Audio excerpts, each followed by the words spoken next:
Participate in the 56th Islamic Banking and Finance Discussion Series titled The Islamic Currency, Solutions and Way Forward, jointly organized by IBF Student Society, and the International Council of Islamic Finance Educators, or ICF. Welcome and thank you for coming and allocating your time today to remind us all just how important our work is. Now let me share with you a short biography of our speaker, Dr. Adam Abdullah.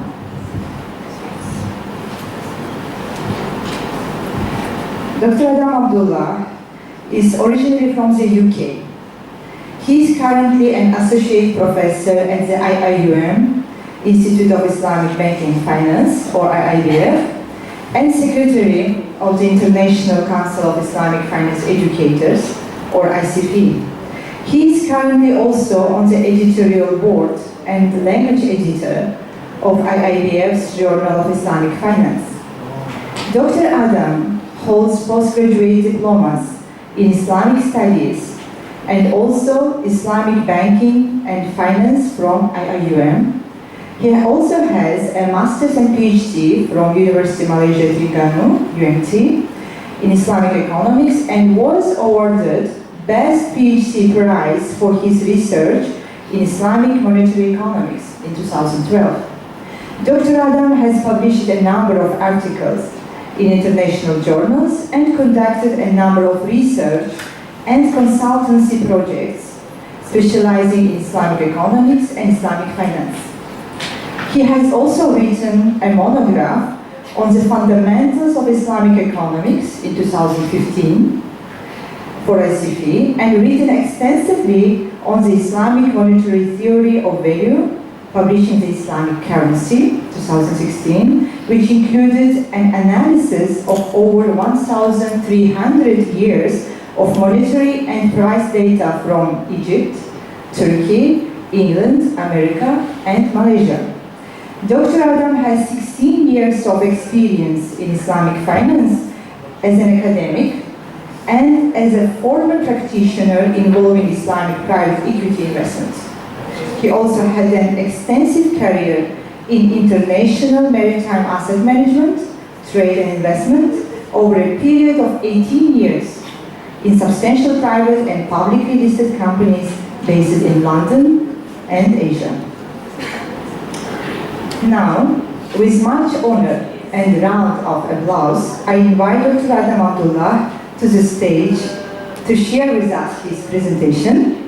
Prepare yourself to be challenged, excited, and inspired. Welcome, Dr. Adam.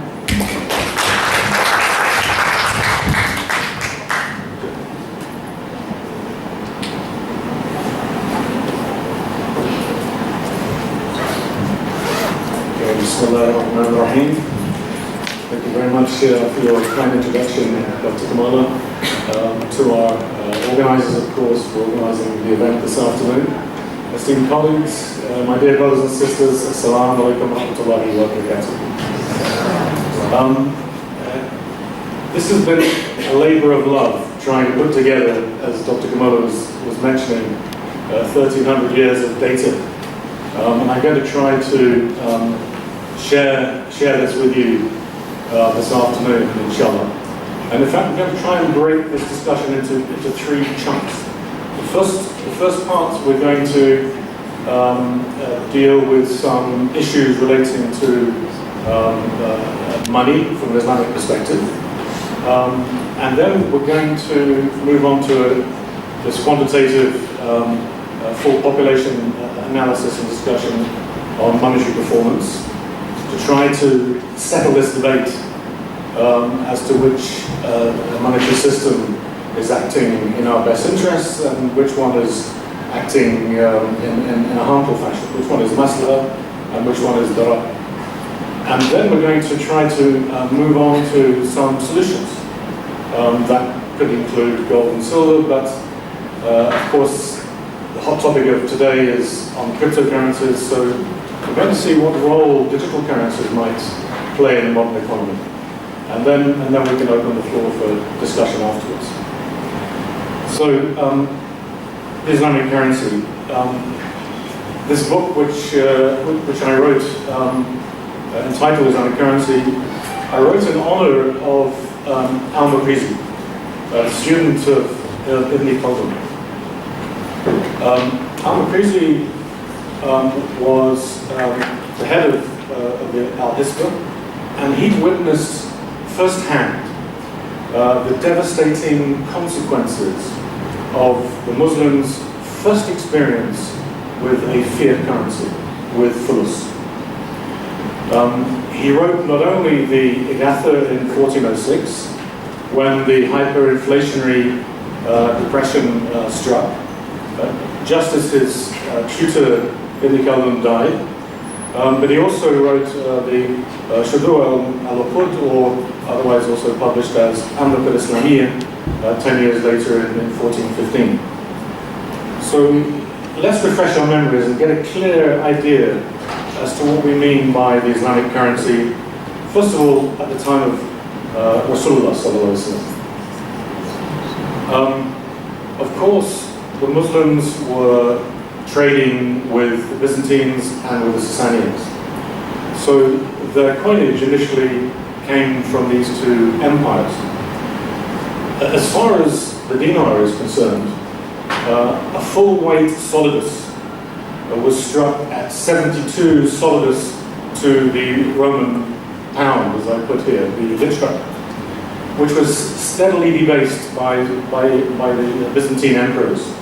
So by the time of Heraclius, the emperor that was alive at the time of Rasulullah, the full solidus was about 4.44 grams.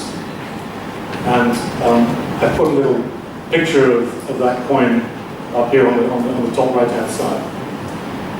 There was also a reduced weight solidus by one slipwa. This was for trade with the East, and that equaled the weight of a mithqal. So the Romans, the Byzantines, were minting two types of solidus: the full solidus and the reduced solidus. The reduced solidus was the mithqal. They knew very well what the weight of the mithqal was. It's an ancient weight that had been prevalent in the Middle East since the beginning. And this was, and we know what that weight is today because these coins are also in museums, of 4.25 grams. So these coins were minted in Constantinople, Antioch, and also Damascus. So subsequently, Caliph Abdul Malik ibn Marwan, who built the Dome the Rock Masjid, which I'm going to come on to later, he also minted, he externalized the money of account which the Muslims were first using. He externalized the legal dinar and the legal dirham, weighing 4.25 grams and 2.975 grams, as we can see here in the year 697 and 699 respectively. Just to contextualize the period, maybe about 50 years after this, for example, Imam Malik wrote Al-Muwatta during the early Abbasids. And we can see here an Abbasid glass weight as a counterpoise called the Sanjak. And this was weighing 4.25 grams. So the Sarafi in the marketplace, they would have these counterpoise weights made of glass to check the weights of the dinars or coins generally before people can trade with them. I'm being very precise about these weights because we're going to realize why.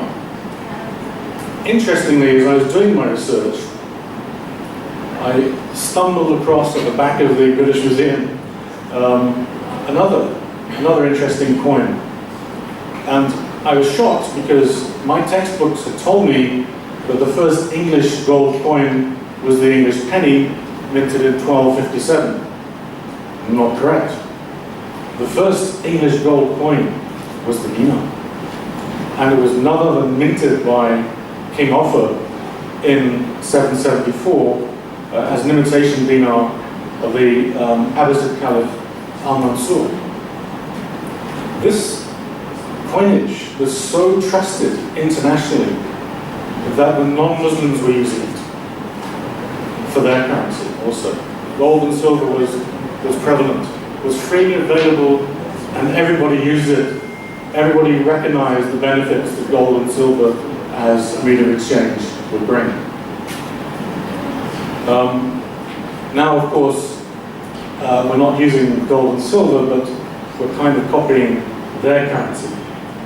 See how far we've come since the start. So let's have a look then at the functions of money from an Islamic perspective. The foremost scholars in Islam, including Abu Ubaid, Al-Mawadi, Al-Ghazali, Ibn Khaldun, Al-Maqrizi, etc., differentiated between a wider medium of exchange, wasilat at-tablu, and their unanimous definition of a dinar and a dirham, which they described as al-naqd al-Islamiyya, the Islamic currency. So we often hear today, is there something called the Islamic currency?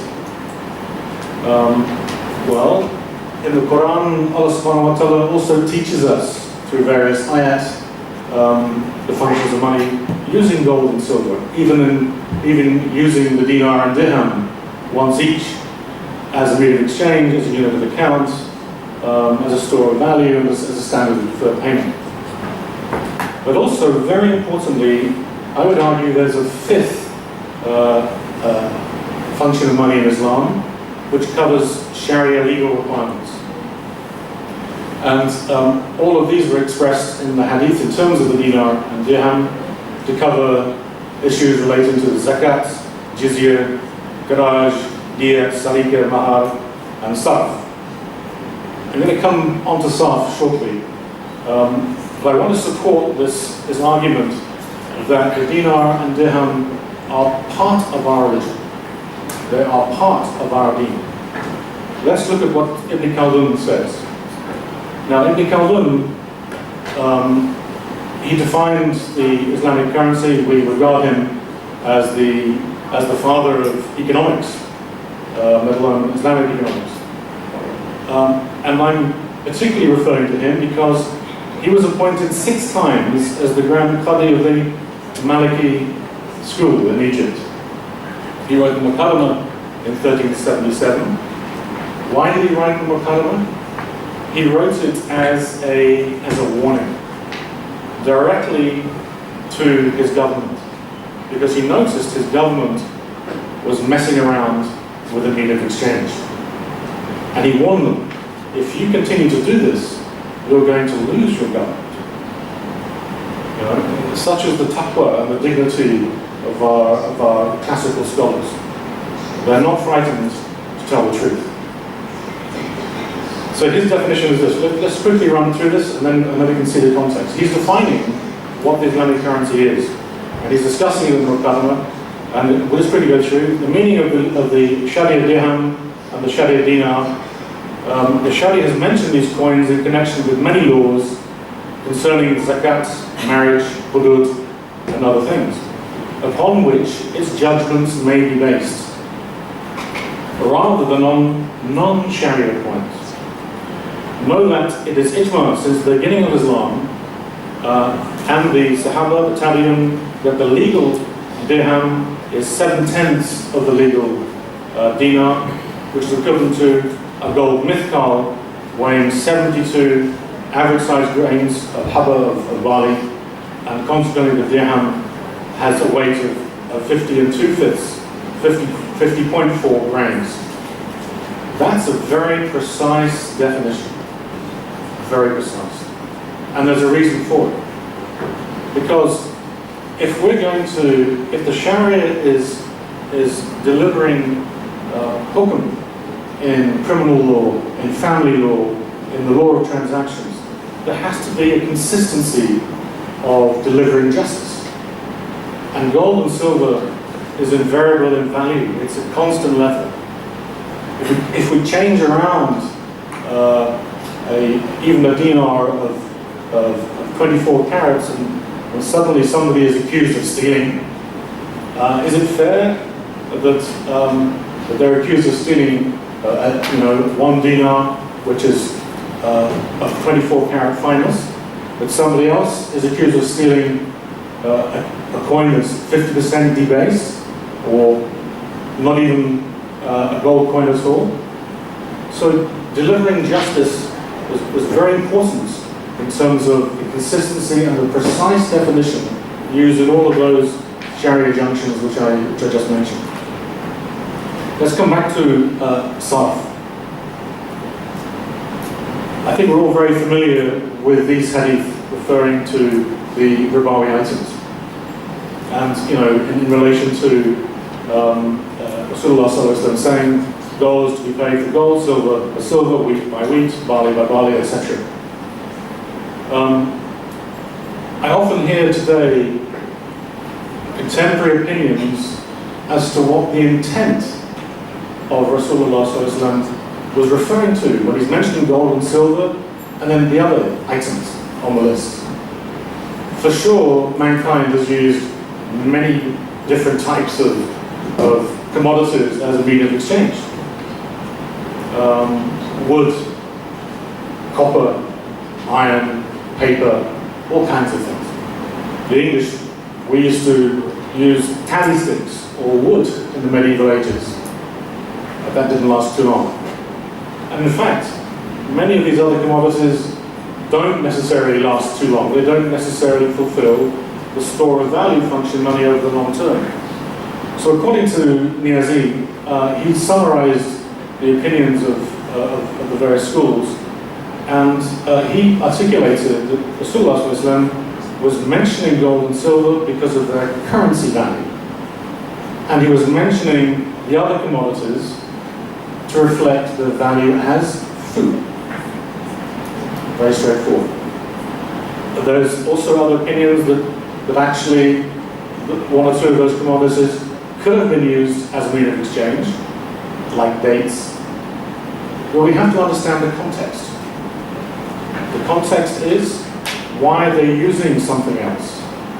And let's explore that a little bit in some of the deliberations of the other ulama. Let's switch to Imam Malik. Clearly, money in Islam has got to involve a physical exchange, from what we've just seen in the hadith. Physical exchange involving ayn, not dain. Right? Can we be using debt as money? No. Something physical, something tangible. I.e., not IOUs or promissory notes. And in fact, as Imam Malik expressed in Al-Muwatta, it was reported that Abu Hurairah asked Marwan, "Have you legalized usury?" He said, "No." Abu Hurairah said, "You have legalized selling promissory notes, sukukum, whereas Rasulullah ﷺ has forbidden selling foodstuffs unless received by the seller." Marwan addressed the people and forbade selling such notes. Interestingly, fiat money in the form of credit money as non-cash deposits represent promissory notes. They are IOUs. Legally, they are from a depositor, which is the creditor, to the bank as a debtor. And that was affirmed by the High Court judgment Foley versus Hill in 1848. So that's a problem when we're dealing with, fiat as a promissory note, because it's legally defined, deposits are legally defined as a debt. I'm using the High Court judgment in England because this is 4 years after Peel's Bank Act in 1844. The Bank of England was set up in 1694, but some of the rules were changed in 1844. In particular, the issue of fractional reserve banking. Before 1844, fractional reserve banking, the issuing of many more credit over and above what is being held actually in reserve, was actually considered fraud. after 1844, they legalized it. And they gave it a fashionable term, fractional reserve banking. And the British aggressively, which I have to apologize for the behavior of my forefathers, they aggressively exported and disfranchised to all four corners of the British Empire. So all banks today are working on the same business model, fractional reserve banking model. And I'm going to come on to that a bit later. Incidentally, whether it's conventional or Islamic, they're working on the same model. Interestingly, the Fiqh Academy of OIC in 1986, they declared money as paper money, fiat money, as valid due to its wide acceptance as a store of value, and that gold and silver are now scarce. That was their fatwa in 1986, and modern scholarship, and indeed nation states have relied upon that. In this discussion, we're going to peel back our understanding of this. We want to understand why gold and silver is scarce. Why? We want to understand if it's really a store of value. 2. 3. Is it that we are freely accepting this paper and plastic or debt? Or is it because we are forced to accept it? I think we're forced to accept it. I don't think we have a choice. Take it or leave it. Fait accompli. If we don't accept it, we get an American aircraft carrier or something. Okay? Let's move on again to some of the other important issues that the scholars have discussed. Imam Malik again. This time in the Mudana. Interesting, this is a very interesting discussion here. It is not good at all to exchange fulus with anqud by deferment. Even if people have taken leather to the mint, in the Arabic, sika wa'ayn, as money. In other words, they have to go to the mint to mint it officially. I would dislike selling it with anqud by deferment. Some have immediately latched onto this and think, that means that Imam Malik would permit anything can be permissible as a medium of exchange. But if you notice, and if we look carefully, this is hypothetical. And in what context was he asked the question? Don't forget, Imam Malik was writing and delivering this fatwa in the early Abbasids. The Umayyads had just collapsed. The administration had also disintegrated. Usually when that happens, anqud starts to become scarce. And they started to mint fulus, a little bit. So he was giving, some hypothetical situations where if people, first of all, they have to go down to the mint.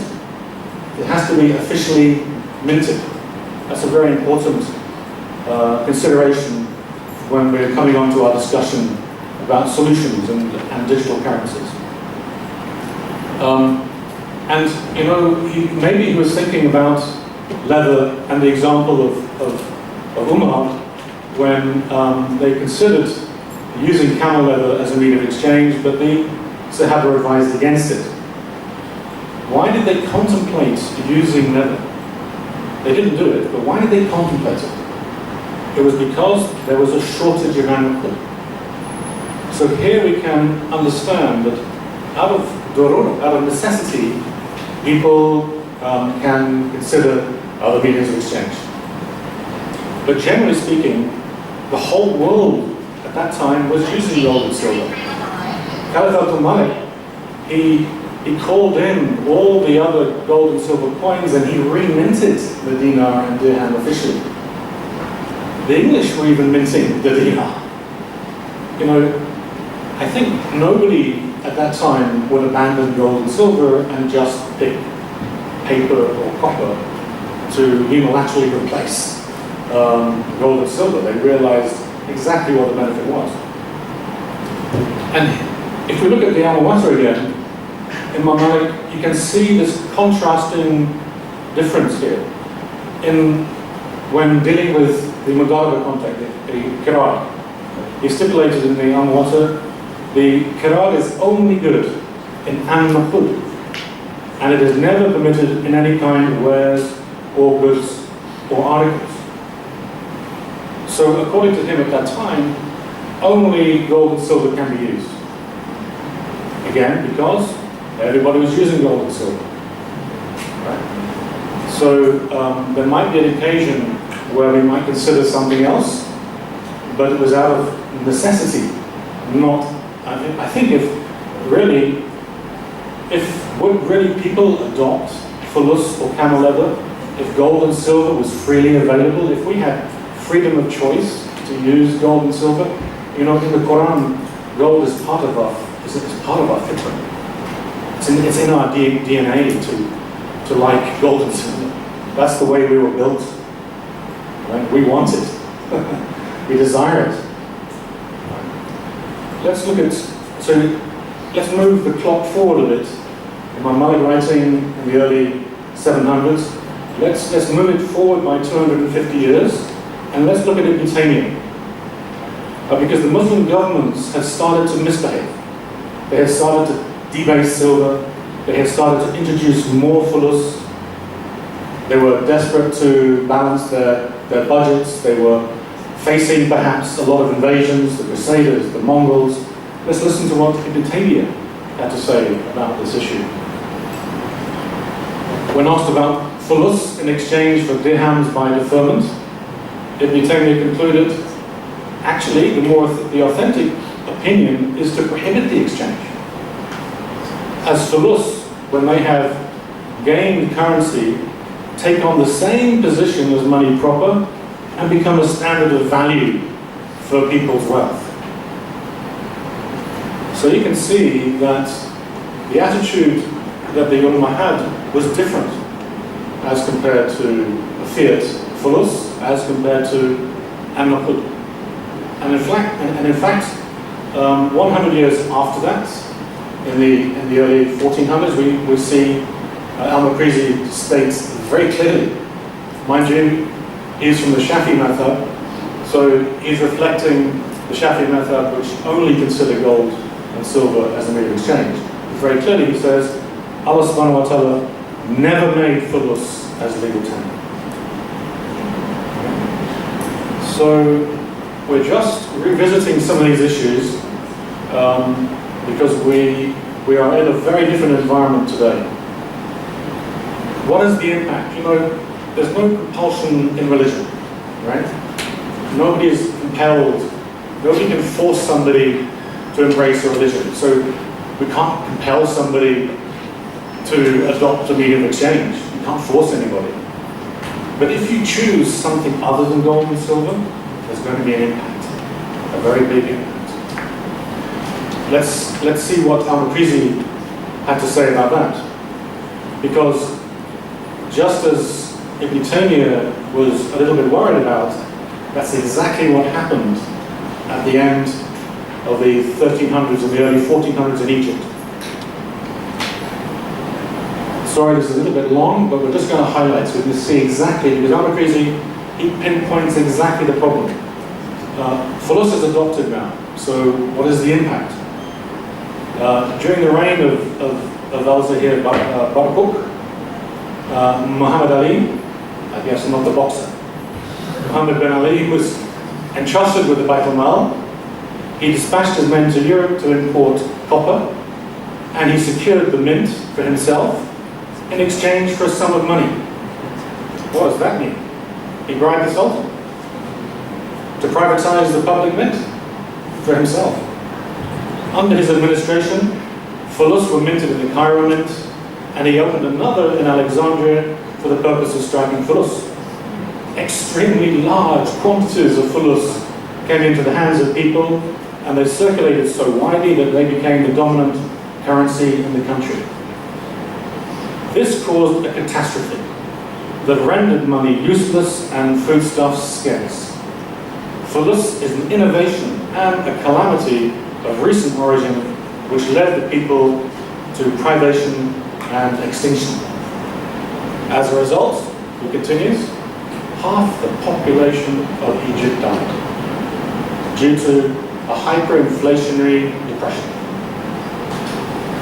And it's no wonder he insisted that the people should deal exclusively with gold and silver for pricing goods. Having just lived through this, and incidentally, Al-Makrisi said Allah subhanahu wa ta'ala, he punished the Muslims. He punished the Muslims for what they've done in the same way that he had punished the Egyptians at the time of Fir'aun. These are Al-Makrisi's words. He gave them famine. He gave them plague. On top of this hyperinflation, Al-Makrisi's only daughter died. Half the population died in 1406. All the animals died in 1407.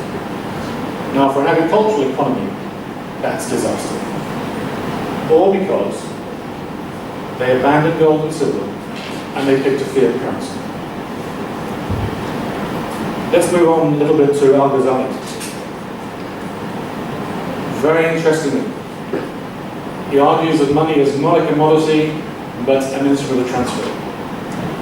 And he discusses, interestingly, Al-Ghazali discusses the dinars and dirhams in Ihya al-Din, not in the Book of Commerce as we might expect, but in the Kitab al-Sabr al-Shukr, in the Book of Patience and Gratefulness.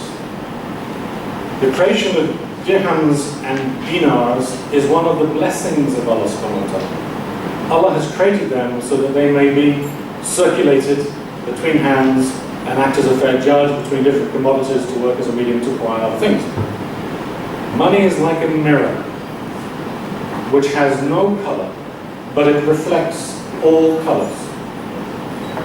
It is not an object in itself, but it is an instrument to lead to all objectives. He who acts with dinars and dirhams, which is opposed to the above plan of Allah, commits a sin and is ungrateful to the gifts of Allah. So Imam Ghazali would argue that to not use the dinar and dirham is an act of ingratitude. Gold and silver is not retrograde, it's advanced technology. It's just that we're not appreciating it fully in our modern context. So that's the qualitative, some key issues that we need just to highlight. But to be honest with you, you might have somebody else stand up in front of you and give you 6 or 7 slides and tell you a completely different story and interpret completely differently what I've just said. This he said, you said analysis in modern scholarship, we're now going to cut through by using a full population analysis to really determine which medium of exchange is acting in our interest or not. Because as we know, money is the common denominator for all economic transactions, so it's providing a very important service. Ghazali is arguing that it's an instrument of transfer. Our mainstream economics textbooks define money as a commodity.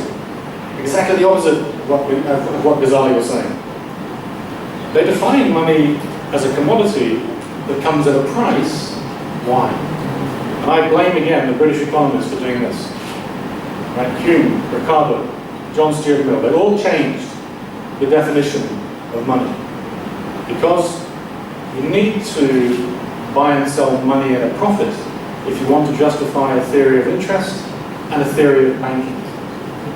You know, tomorrow, if we legislated that money is an instrument of transfer only, no more banks, no more interest, because you can't buy and sell it for a profit.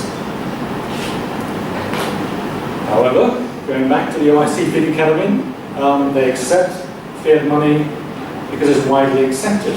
Again, we have to question this because is it widely accepted or is it forced upon us? And they also identify that it's a store of value and thus the rules of riba apply. So we have to really get to the bottom of this discussion. Is it acting as maslaha in the public interest, or is it darar? A simple black and white, litmus test of monetary performance. And we can measure this in terms of the store of value function of money. The store of value function of money in what allows us to test the validity of the reliability of a medium of exchange in terms of monetary economics, but more importantly, in terms of the Maqasid al-Sharia, it would help us to determine the protection of wealth. Right? Hafiz al-Mal. If our medium of exchange is not acting as a shield to protect our wealth, then clearly it's a useless medium of exchange.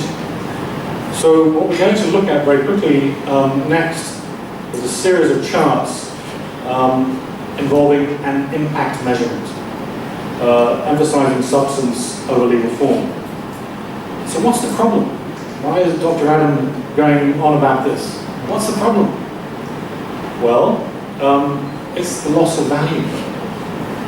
That's the problem. In Egypt, under the Umayyads and the Fatimids and the Abbasids, from the 7th century right the way through to 1517, that on average, 1 dinar exchanged for 1 bushel of wheat over a period of 822 years is remarkable testament to a stable value of money in terms of gold and in terms of real prices expressed in terms of gold. Turkey, 1.1 gold lira in 1844 exchanged for 1 gold English sovereign pound. But in 2005, just before they redenominated, 1.5 million paper lira exchanged for $1 US, and it became the most devalued currency in the history of mankind at that point, followed shortly by Zimbabwe. England, £1 in 1259 is now worth 1/7 of 1 penny. America, $1 in 1792, now worth 2 cents. Malaysia, 1 ringgit in 1970, it's a lot shorter period we're talking about here, is now only worth 2 cents in December 2017. It's the same actually for every currency, for every fiat currency. That represents a dramatic loss of value. And we have to ask, where has that value gone? That's another question. So in terms of our analysis of long-term data, we're going to look at 1,300 years of, you need a large canvas to really see what's happening. So we're going to look at Egypt over 122 years, Turkey over 540 years, England over 750 years, America over 280 years, and Malaysia under the fiat standards over the past 45, 47 years. And we're going to try and determine which medium of exchange retains its store of value, function of money. Which medium of exchange conforms to the Maqasid al-Sharia in terms of Hafiz al-Mal. And then we're going to determine what real prices would have been if there was no government intervention. Because usually it's the governments that are manipulating and managing and debasing these coinage. So if there was no intervention, no management, and that the original coinage were pure gold and pure silver, we're going to try and determine what prices would have been if all of these countries had maintained gold or silver, for example. So this is an impact assessment. And it involves a monetary theory of value. For our economists in the room, we have to begin with a statement of theory. So debasement or devaluation involves a reduction in the value of money as reflected in the rate of exchange with a fixed amount of precious metal, i.e. a higher price of gold or price of silver, as a result of an excessive increase in the supply of money in relation to demand, the effect of which is higher prices. This is different from monetarism, this is different from Keynesianism. This involves price, supply, demand, actually basic microeconomics. And any decrease in the value of money would be the cause, right? And the effect is higher prices. So we're going to have a look what happened to value and prices, for example, under Egypt. And when we correct this value of money, then the purchasing power of gold or silver and real prices expressed in gold or silver should be constant over the long term. So let's have a look at Egypt first of all. We're using the price of wheat as a proxy for commodities, and we can see here that the average price over 822 years is 1 dinar. That's pretty remarkable in terms of expressing prices in real terms, in terms of gold over that length. You can see from the Umayyads to the Abbasids, to the Fatimids, and then back to the Abbasids, with the Ayyubids, and then the Mamluks. But here, you know, when we're expressing prices in terms of gold, for sure there is this stability. But here was the problem in Egypt in the early 1400s. We don't see that inflation. Why? Because they weren't using gold anymore. They were using copper. So let's have a look at the price of wheat and copper, and then we can see a dramatic difference. This is 1406, and this is 1415. There was this first spike in prices which wiped out half the population. And then al-Makrizi wrote the Agatha as an appeal to his government to undertake monetary reform. They didn't listen. More volumes, a higher volume of copper was imported from Europe. The Europeans were ecstatic. They were exporting cheap copper, and they were getting all this wonderful Egyptian silver.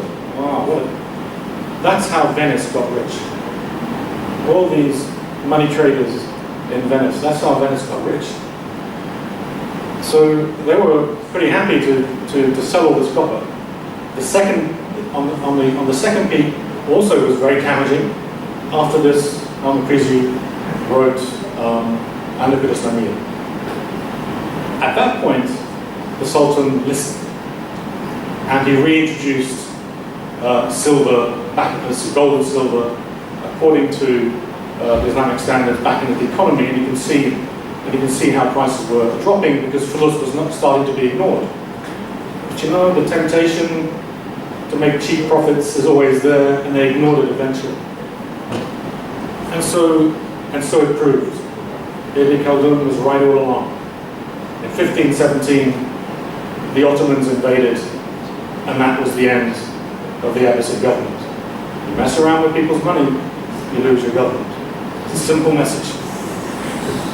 What would prices look like when we restore the value? And we can see that in terms of gold, there's this consistent feature over prices and money are constant over the long term. Let's go to Ottoman Turkey from 1469 all the way through to today. We're looking here at silver because the Ottomans budgeted using silver, a small little silver coin called the Aceh. So all the way through, the Ottomans were adopting silver. So I've just expressed now prices in silver as a result. The black line is is an index for the price of silver. The red line is wholesale prices, current nominal prices. So you can see, as the price of silver increased, so as the value of the money declined, cause, effect, the red line, higher prices. And in mathematics, Dr. Kamola knows well, she's very good at mathematics, that's an exponential curve. Yet, the purchasing power of silver, constant over the long term.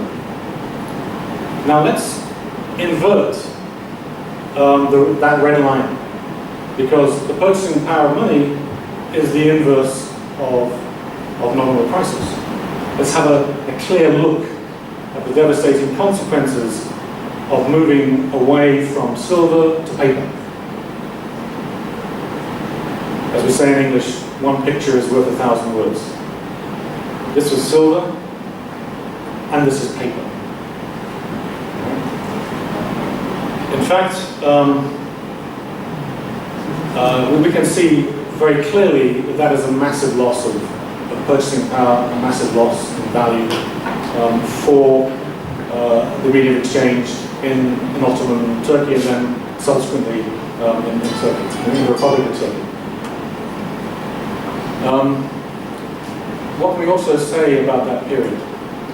Well, unfortunately, the British, as usual, they got involved. And they were the first to set up a private central bank in a Muslim territory, none other than the Ottoman Caliphate, called the Ottoman Imperial Bank, which was majority controlled by Rothschilds, by the British. They insisted that the Ottomans take paper, and they insisted that the Ottomans pay them taxes in silver. So they got the paper, and the owners of the central bank got the silver.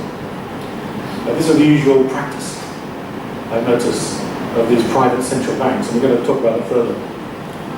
Unfortunately, by the end of World War I,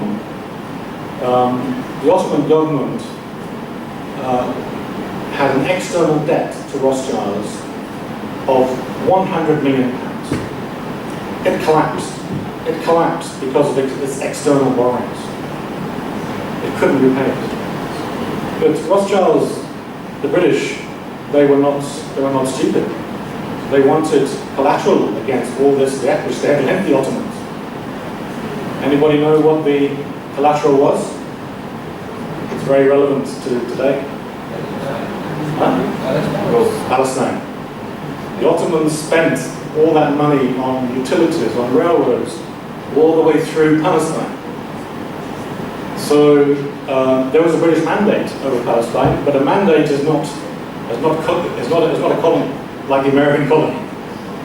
So Rothschilds called in the loan, and that's how they've subsequently acquired 80% of Israel. Rothschilds is in charge, not Netanyahu. Netanyahu and many of these world leaders are just puppets. But it's the bankers behind the scenes, sitting in the city of London, pulling the strings. What would happen if the Ottomans hadn't debased their silver currency, they hadn't adopted, and maybe Turkey hadn't adopted any paper currency? What would prices have looked like without any intervention? But they just maintained a pure silver actually right from the start. And here we go. Equally significant, where we can see the red line is prices expressed in pure silver, and that's the purchasing power of silver. So in these two graphs, we can see that silver outperforms paper, clearly, absolutely clear. There should be no more debate about this issue between contemporary scholars today when we see these kinds of graphs. So, rather than just test Muslim territories, Egypt, Ottomans, Turkey, I also looked at non-Muslim territories like England and America, imagining what would have happened there too. Let's take England. Here we can see the same indexes. We have the black line is the price of gold. The red line is nominal prices. And then we have the blue line is the purchasing power of gold. Once again, you can see purchasing power of gold is constant in value. But as there was this breakdown of, I call it a breakdown of monetary order in the 20th century, first off the gold standard, then back on, then off, then back onto a gold exchange standard, then off. There was this sort of breakdown of monetary order. And you can see then how the price of gold escalates. That means that the British pound is losing its value. Once again, losing its value means red line, higher prices. Cause and effect.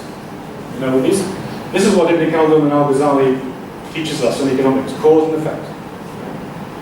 So if we rectified and we restored that loss of value in the medium of exchange, in the pound, what would prices have looked like if they had maintained pure gold right from the start? Once again, we have a consistent, constant feature of gold as the blue line, and then prices on the top line. Actually, if you multiply these two lines together, you get one.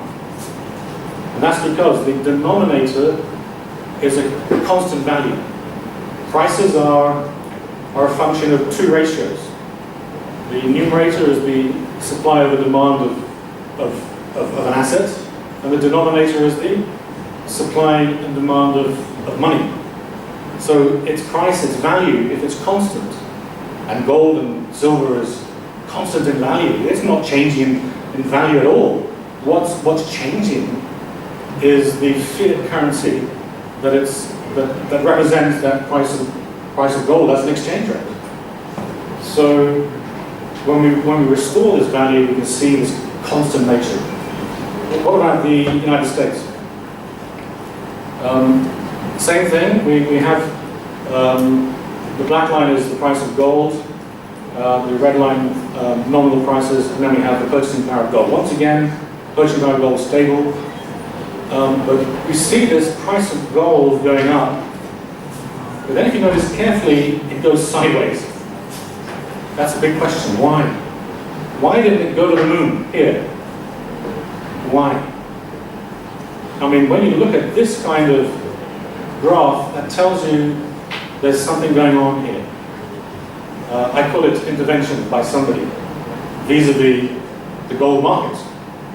It looks as though somebody is intervening in the gold market to suppress the price of gold, to give a false impression of the value of the dollar.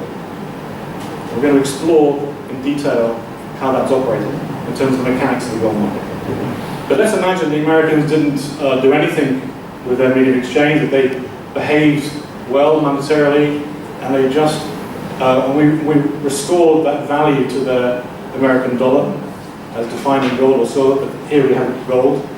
And once again, we see this remarkable stability of prices and gold. You know, any central banker would be very happy to see that, because that's their first objective, isn't it? The first objective is price stability. And we've already seen now with the Ottomans and with the Americans and the English that under the fiat standards, that price stability has definitely not been achieved. Central banking has failed in its price stability objective under the fiat standard. Right? So as monetary policy, we have to understand that clearly we need to restore our value to the medium of exchange if we want to have stable prices. That's a very obvious, deduction we can make from this analysis so far. Now, we're going to get on to Malaysia. And Malaysia is clearly from 1970, so it's under the fiat standard.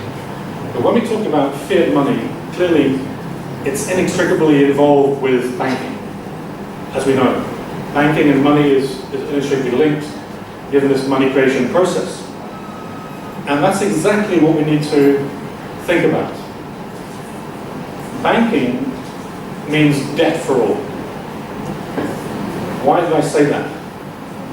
Because contrary to what our textbooks are telling us, banks are not financial intermediaries that receive deposits and then lend them out. In fact, according to the first bank, the Bank of England, in admitting in 2014, whenever a bank makes a loan, it simultaneously creates a matching deposit in the borrower's bank account, thereby creating new money. That's quite controversial. I could express that if we go, in other words, the French Reserve Bank, any kind of bank today, has to get somebody to debt first, like $9,000 here, and then that $9,000 is simultaneously given a matching unfunded bookkeeping entry on the liabilities side of the balance sheet. Unfunded bookkeeping entry. See, that's why in England before 1844, it was called fraudulent. Because when we go down to the bank, we're assuming they have money. Actually, they don't. They just have this interesting bookkeeping entries, so basically, banks are creating an unfunded bookkeeping entry in the form of a non-cash deposit due to a debt transaction. All money is created from lending first, not receiving deposits and lending them out. And that also ties in with the first governor of the Bank of England in 1694, on receiving the charter from the king. The bank has the benefit of interest on all money which it creates out of nothing. And very interestingly, Professor Werner from Southampton University in 2014 empirically established this fact because he performed a live transaction with the bank. The bank was lending him 200,000 euros, and he got the bank's permission to track that transaction through the accounts of the bank. And he understood that there were three theories of banking. We see a financial intermediation theory of banking.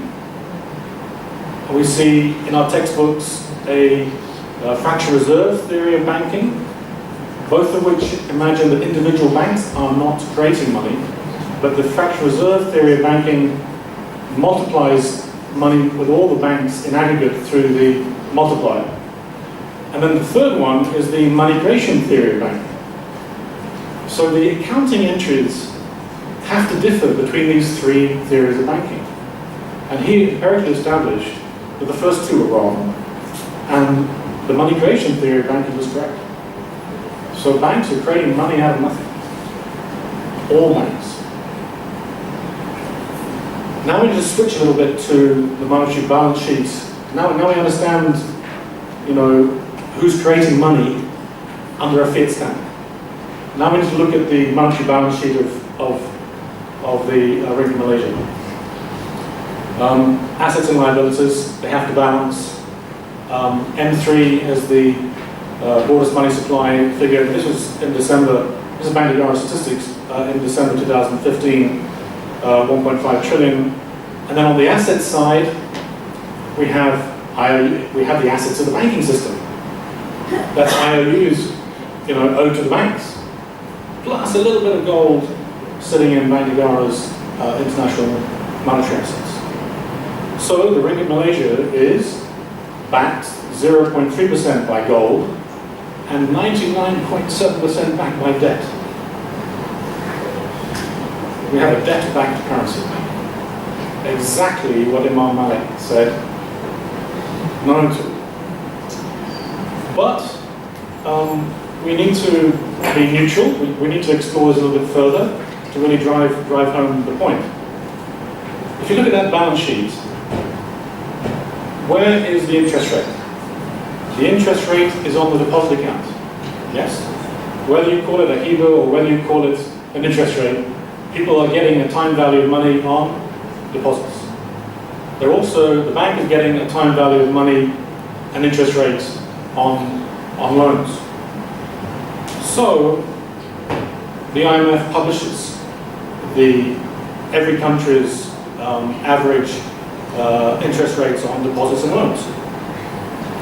And I would argue that's how money supply, this is the primary determinant of money supply is riba. Also, we have to think about the component of Islamic banks.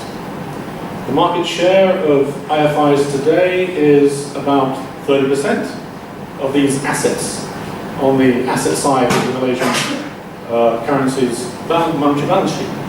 So they have to accept 30% of the responsibility for whatever data that we're about to present. So the first thing is, we have to back up this statement that I said, the money supply grows at the aggregate combined rates of interest on bank deposits and loans. So that's exactly what I did. I took the M1 minus currency, compounded it from January 1970 all the way through to today, averaging the deposit plus the lending rates of interest.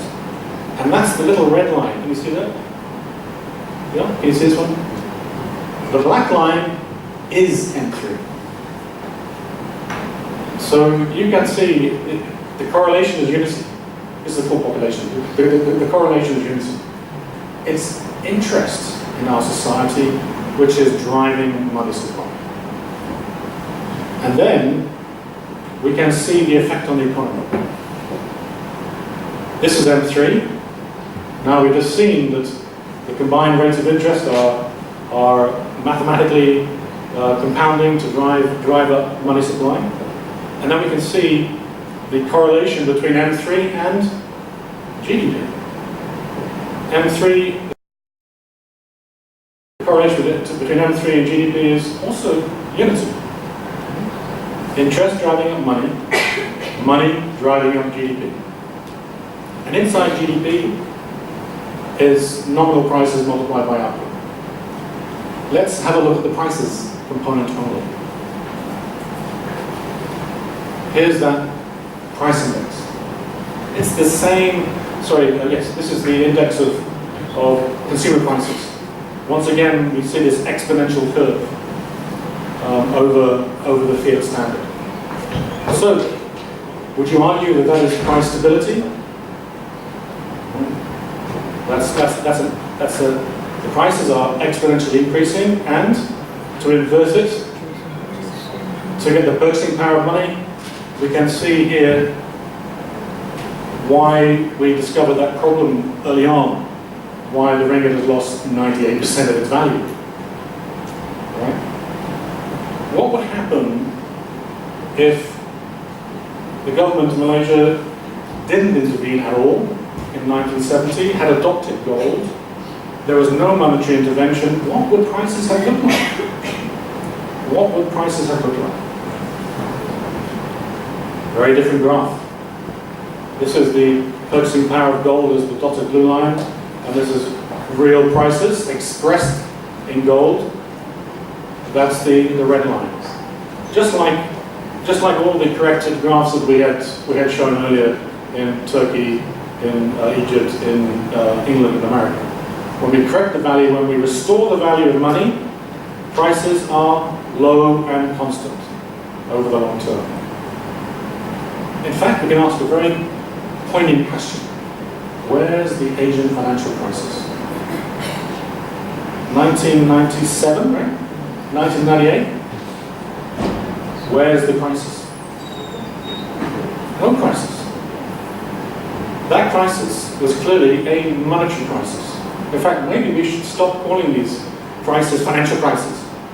They should be, if we're going to the doctor and we need a proper analysis on our ill health, we need a good examination, an accurate examination. We should call these monetary crises, because it looks as though our mean of exchange is not behaving as we had hoped for. And so that leads us on to a conclusion. Monetary theory and policy. So the monetary theory of value, which we started out with discussing, requires that monetary policy should ensure that the intrinsic value of money is high. Since our 1,300 years of data has established that a high value currency implies low and constant prices over the long term. Gold and silver protects wealth. Hafiz on that. That's why many of the Sahaba, when they were talking about the dinar and dirham, they described it as a shield to protect wealth. Conventional monetary policy manages money supply through monetarism, Friedman, or via interest rates, Keynes, with the objective of price stability. But under the fiat standard, prices have increased exponentially. That's what happens when we listen to Friedman and Keynes. These are non-Muslims, they have a different ideology. We have a different ideology, they're going to come up with a different theory and a different policy, and it will have a different impact to our Islamic values and the Maqasid al-Sharia.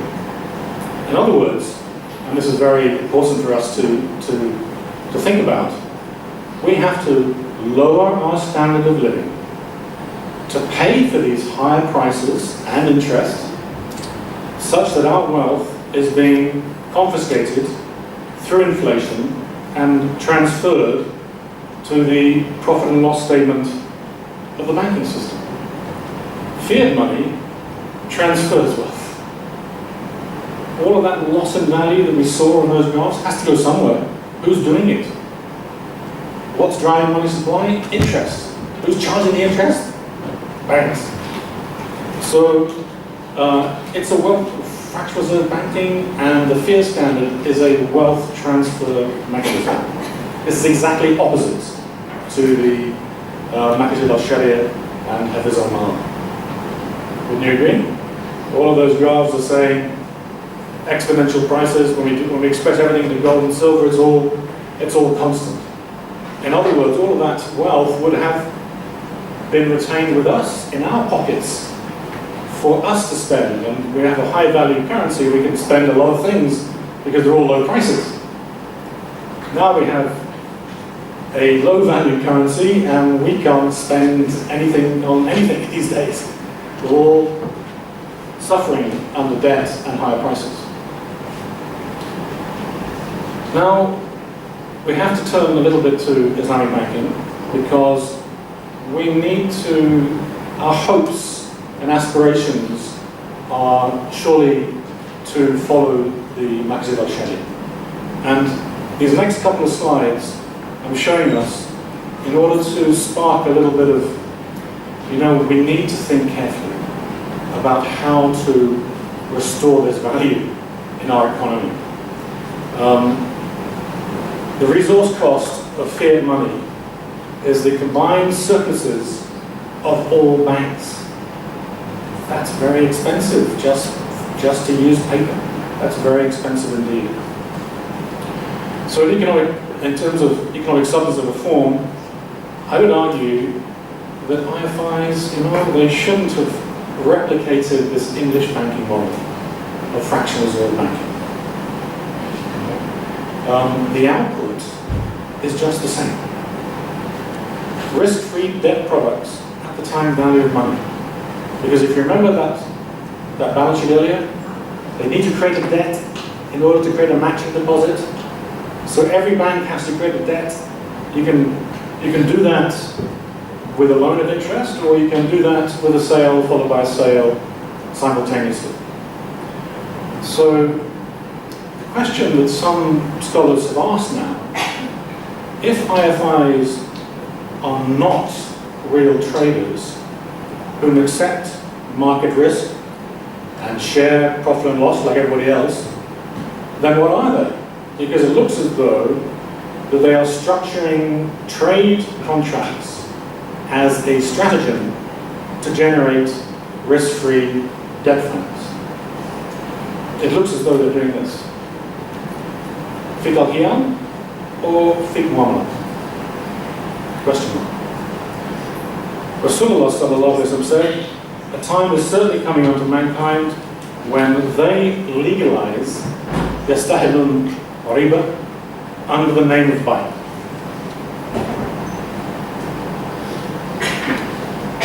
Buy the thaman al-najir, buy al-ina, buy al-dain, buy. And I was a bit disappointed personally. When I first came to Malaysia, I was going to move to Terengganu, and I was thinking of buying a house. So of course I went into an Islamic bank, and I asked for a quotation. Let me just share with you what I saw. An offer you can't refuse from Maybank Islamic. Apologies to Maybank Islamic, but You know, you're the ones that gave me this leaflet. We have the conventional rates of interest at the top. We have the profit rates at the bottom, 5.5, 7.5, 7.85, 8.35. So that's what the public, that's what I got. That's what I was given when I inquired about it. I sat down with the sales girl. She was very helpful. I said, you know, how much are you going to have to pay for this financing of 120,000 ringgit? She said, I can show you. And she turned the screen around. And when I looked at the screen, I saw this. Loan simulator. I mean, this is in 2004. Maybe they changed the wording on the software since, but this is what I saw. And I got a printout. And can you see the problem? This is an amortization schedule. Remember the 5.5, 7.5, 7.85, 8.35? Why is it saying interest rate here? And why is it saying interest and principal here? No. So I think this would confirm what Prof. Verma and the Bank of England are admitting. Any bank, any fractional reserve bank has got to get us into debt. And if you're going to make some money out of that, then it's at the time value. Because that's their subject matter. They're not accepting risk. They're not acting as a trader. They're not accepting assets on their balance sheet. They are treating fiat money as a commodity that comes at a price. So this is very clear that these issues that some scholars are having, I think we need to see some change. And I think that's coming from the regulators. After all, we've had IFSA 2013, we have a desire from Bank Negara to see more investment accounts. But I would argue that it's impossible to do that because of the basic banking model. We need to change the banking model. They've got to become 100% reserve institutions. They've got to, if they really want to become intermediaries, then they've got to accept generally somebody else's dollar and then invest it accordingly. And they can't really replicate the money creation process of conventional bank. Otherwise, you know, that's not an alternative. That's not an alternative because it's the same thing. Now, talking about financial crisis, alchemy, and usury, here's a book by the former governor of the Bank of England. And you know, I don't know why these guys write these things after they leave office. It would have been nice if he would tell us the truth whilst he was in office, you know, but finally he resigns or retires in 2015. He writes this book, The End of Alchemy. And he admits in the book that this 400-year experiment that England came up with and exported to the rest of the world has basically failed. Well, thanks a lot. Now you tell us. And in fact, the IMF has told us that under the fiat standard, there have been 425 instances of monetary debt and financial crisis since 1970. 425. I could think of less than 10 before 1970 in all of those jurisdictions. Less than 10 before 1970 over that 1,300 years. Since 1970, 425. So he says that, finally he admits, for centuries alchemy, money creation, has been the basis of our system of money and banking. For society to base its financial system on alchemy is a poor advertisement for rationality. So here we now come on to our solutions. Because we've looked at some issues relating to money in Islam, we've looked at the quantitative data that confirms, confirms that gold and silver definitely outperform a fiat currency. So let's have a look first at how can we get out of our current predicament? Okay? And you know, I'm not taking a holier-than-thou position. I'm not condemning anybody. I'm just giving this presentation in good faith, because me, like you, we're all in the same boat. We're all in the same riba boat.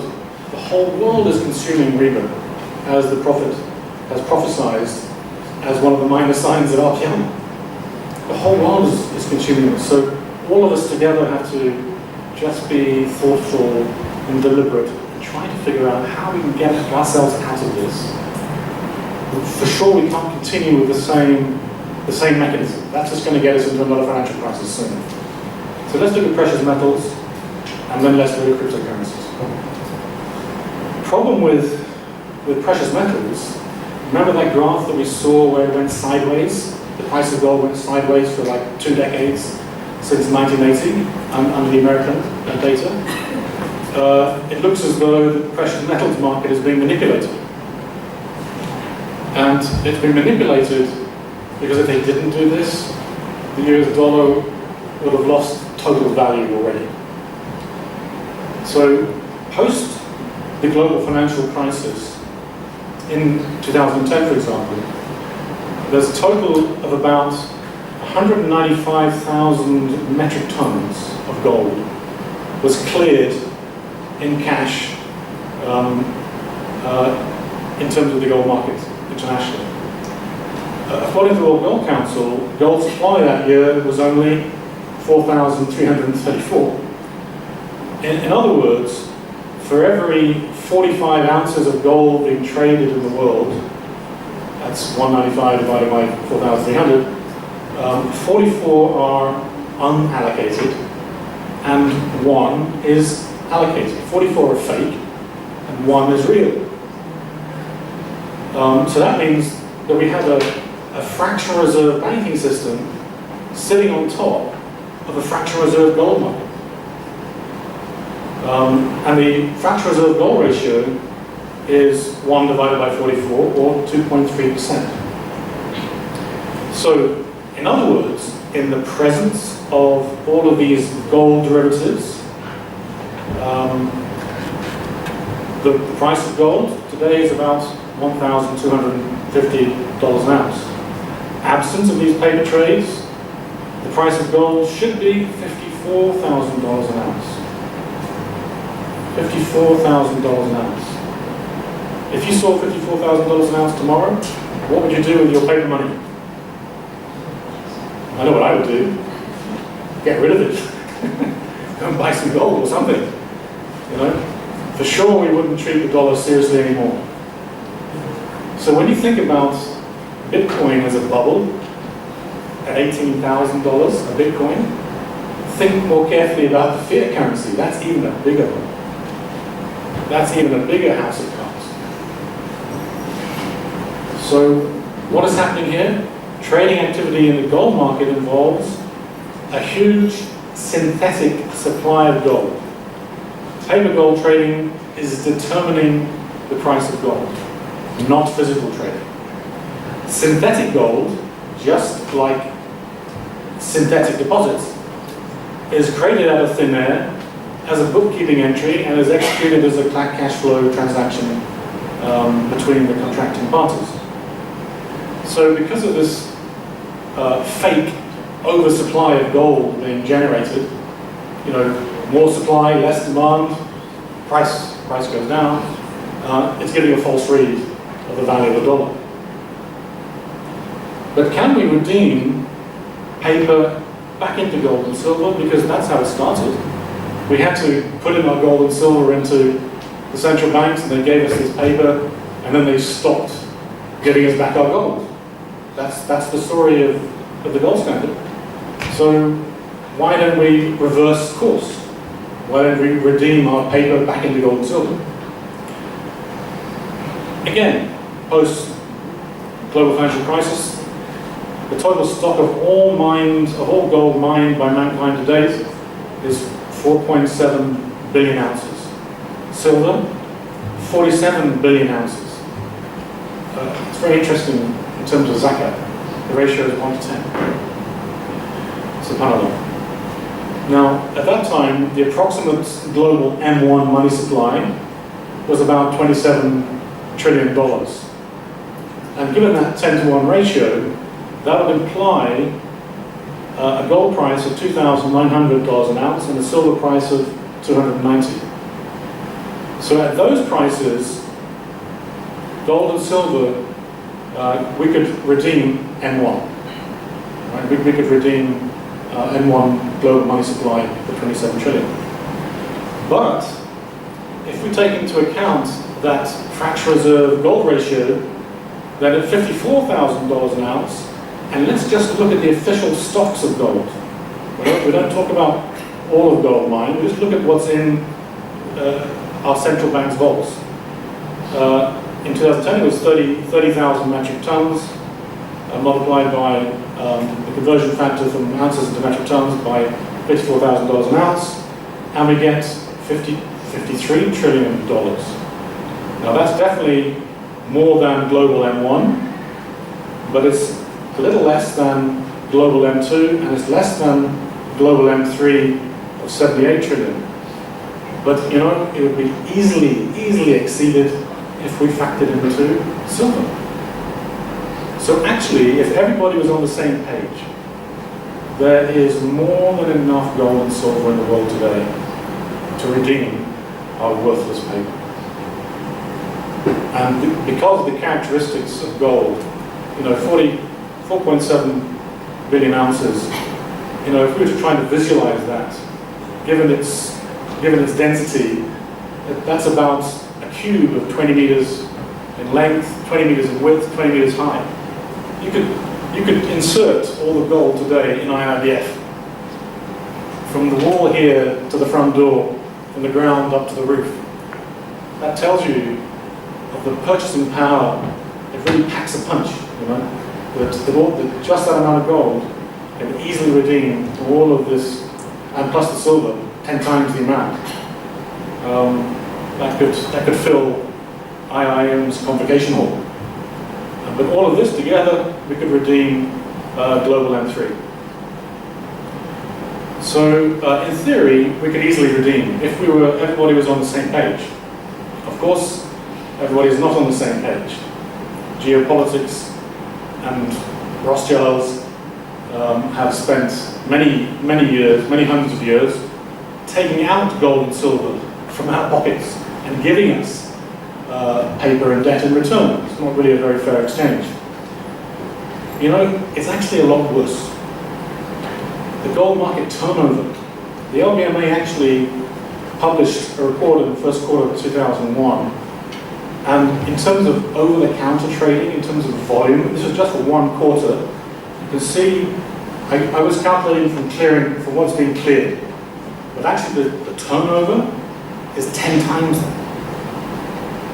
So, and if we update those figures to 2016, over-the-counter trading in gold is 1.53 million metric tons, plus the New York COMEX contracts of 179,000. That gives us 1.7 million metric tons of total volume of paper gold, unallocated paper fictitious gold. That's 9 times what man has mined to date. That was just 1 year. That's 378 times what mankind produced in 1 year. You can see that, you know, the gold market and JP Morgan, etc., are very active in that in London and in New York. They are dominating these paper trade. JP Morgan is owned by Rothschilds. You can see that basically this synthetic oversupply of gold is delivered. Okay? And we should be careful. Our central banks should be careful. Because it's very interesting how IMF requires central banks to treat gold receivables and gold in vaults as a same line item. That's extraordinary. GAAP rules would tell us that a corporation should treat cash in bank and cash receivables as separate line items. So it's very opaque as to what central banks are holding. And I hope that from the Muslim central banks, I hope they have not lent out their gold to these bullion banks, because you know it's not coming back. All they're going to give you is rollover IOUs every year. So, in fact, central banks should be increasing their stocks of gold. Now, what about contemporary efforts? Now we're going to move on a little bit to digital currencies and how people have tried to react to this loss of store of value in fiat currency. There are lots of gold-backed systems. Some have failed. I think they've failed because they've been playing around also with unallocated gold, and there's not been the proper transparency. So the same company with its digital system is also responsible for vaulting the gold or not, as the case may be. So it's not being audited properly. But all of these ones have succeeded and are succeeding. eDinar, Euro Pacific Bank, Gold Money. Gold Money is operating out of Jersey and Canada. In fact, all of them are operating outside of the US, because the US doesn't like their citizens to be paying anything in gold, and they're not going to give anybody a money transmitter's license to do that. In fact, they'll arrest somebody to do that. And Gold Money, I think, is probably one of the better ones. It's also got Sharia compliance obtained from Armani Advisors, based on Alpha's standard on gold developed with the World Gold Council. And then we have 1 gram. eDinar and 1 gram have now upgraded their technology, so they both have blockchain technology. 1 gram is interesting, but it has 1% transaction fees, and 70% of those fees are employed back into buying more gold. So over a period of time, actually, that's designed to increase the value of the 1 gram coin. But actually it's not going to be worth 1 gram anymore, it's going to be worth more than that. So actually, if this is going to be any sort of medium of exchange, we need to keep the value of currency stable to get prices stable. Now, speaking of stability, we have to move on to Bitcoin, which is the hot topic of the week, of the month. So we all know about Nakamoto, whoever he is, with his peer-to-peer electronic cash payment system, without the need for financial institutions. You know, I was just looking yesterday, and I was quite shocked. There are now today 1,369 cryptocurrencies, not just Bitcoin. There's 1,400 of them, and the total market capitalization is 620 billion. So we've heard of the more familiar ones: Bitcoin, Ethereum, Bitcoin Cash, etc.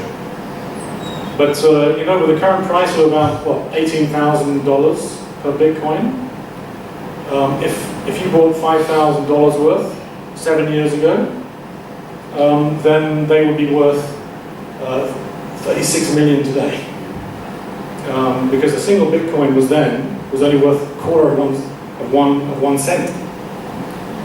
So people say that's a bubble. 18,000 is a bubble.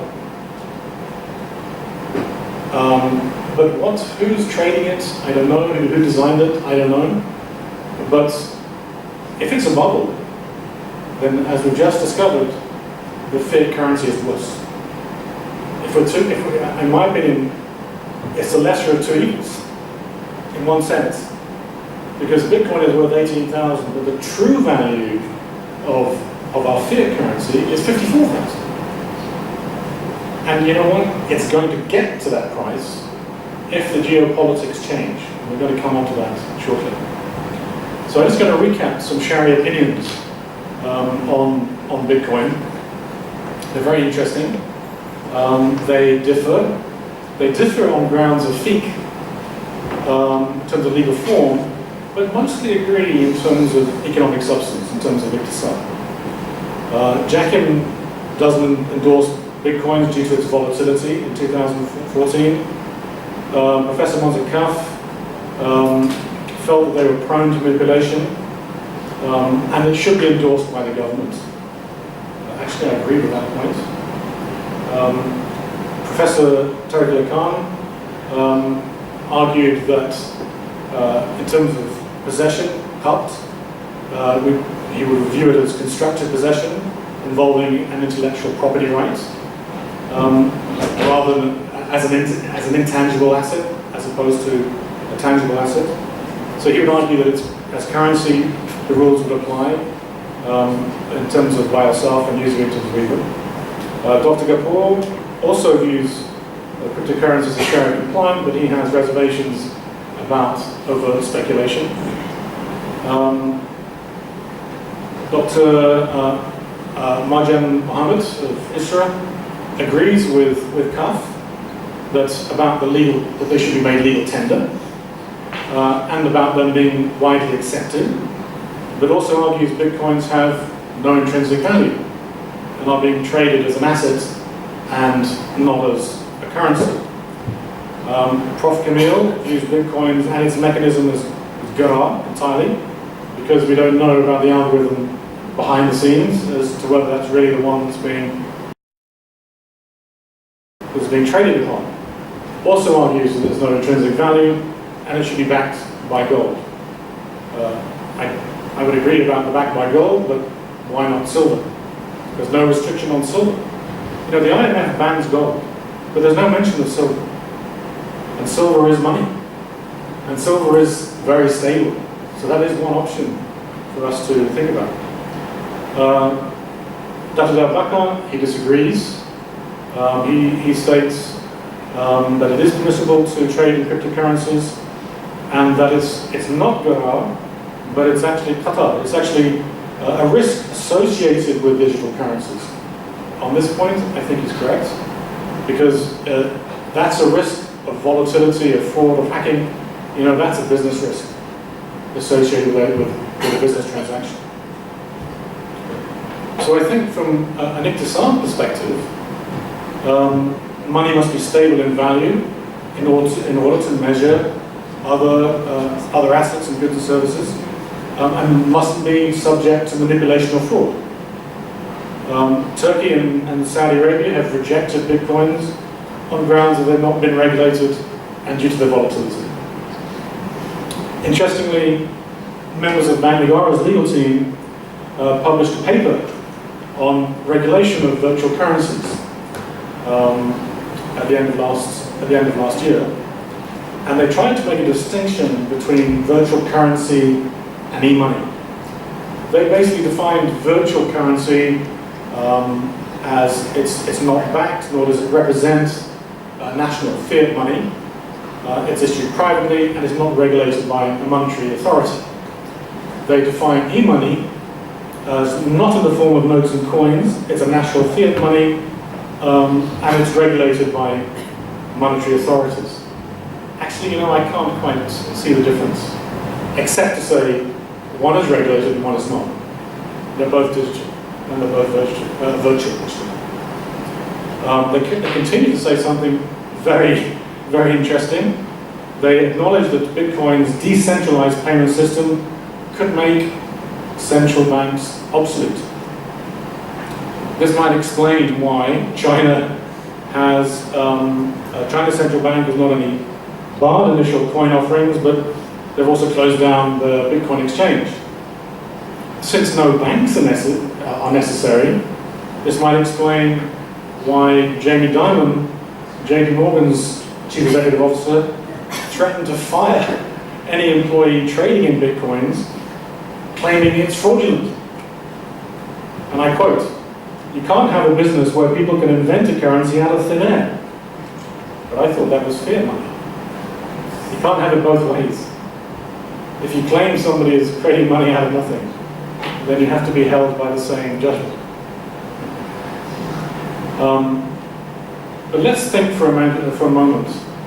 Could we consider separating the public issuance of money as an official cryptocurrency, perhaps backed by gold and or silver, or with a basket of commodities, or with a basket of commodities mixed with other currencies, and separate that with the private provision of finance, right? So in the form of equity partnerships. So previously under the Dar al-Islam, you had gold and silver issued by the mint, and then that was a public obligation. And then you had the citizens investing and doing joint ventures with each other without any financial intermediary in terms of joint ventures, in terms of Mudaraba Musharaka. If either you do this with gold and silver and you have to change the financial system, or you can do it with cryptocurrencies. But if you bring a cryptocurrency inside the system as opposed to leaving it outside, that means all of us are going to have accounts with the central bank. And the central bank will have to be responsible for money supply. That's certainly one option. For me, there's no difference in the implication of doing that. Gold and silver, that stops alchemy. No need for commercial banks. If you bring cryptocurrencies inside and regulate it and issue it solely from the central bank's perspective, then again, same impact. No need for commercial banks. No alchemy. No usury. So I think there's a lot of mileage in researching that. That would be possibly a better solution, a gold or silver or commodity-backed currency that is going to retain its store of value. If it can retain its store of value, then, and it's been regulated and it's been transparent, then that could work. But it would mean that our central monetary authorities have to build up their gold and silver reserves. Is there any precedent for such planning using official Bitcoin? In other words, has any central bank started to do this? And funnily enough, the Bank of England. Shocking. They've been thinking about it. It's called the RS coin. Venezuela. Sorry? Venezuela. I'm just coming on to that. Yeah, Venezuela, India, there are a number.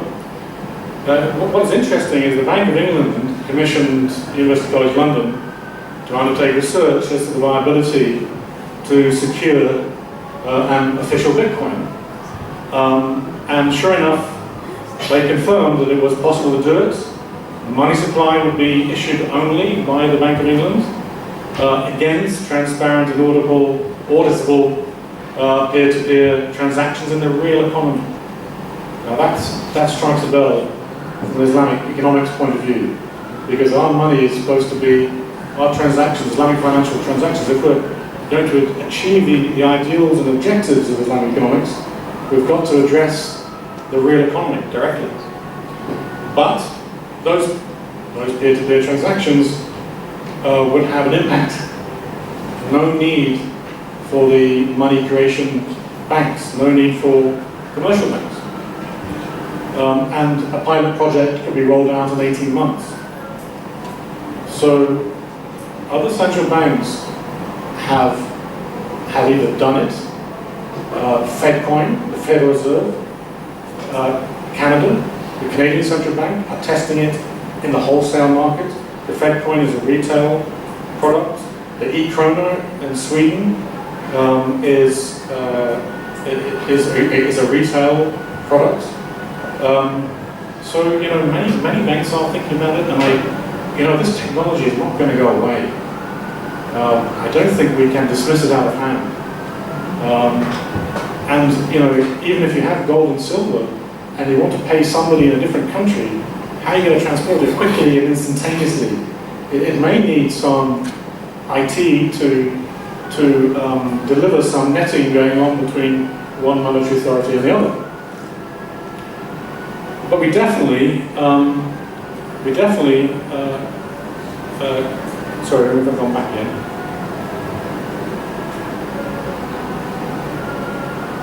Yeah. We definitely can't just keep creating money out of nothing, especially fiat money, which is backed by debt.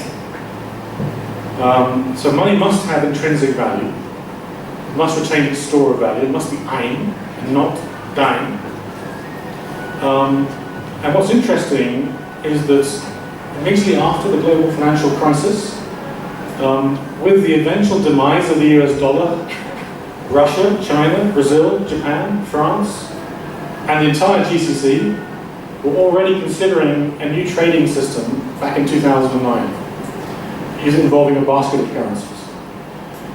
In 2010, surprisingly, the former president of the World Bank called for a new gold standard.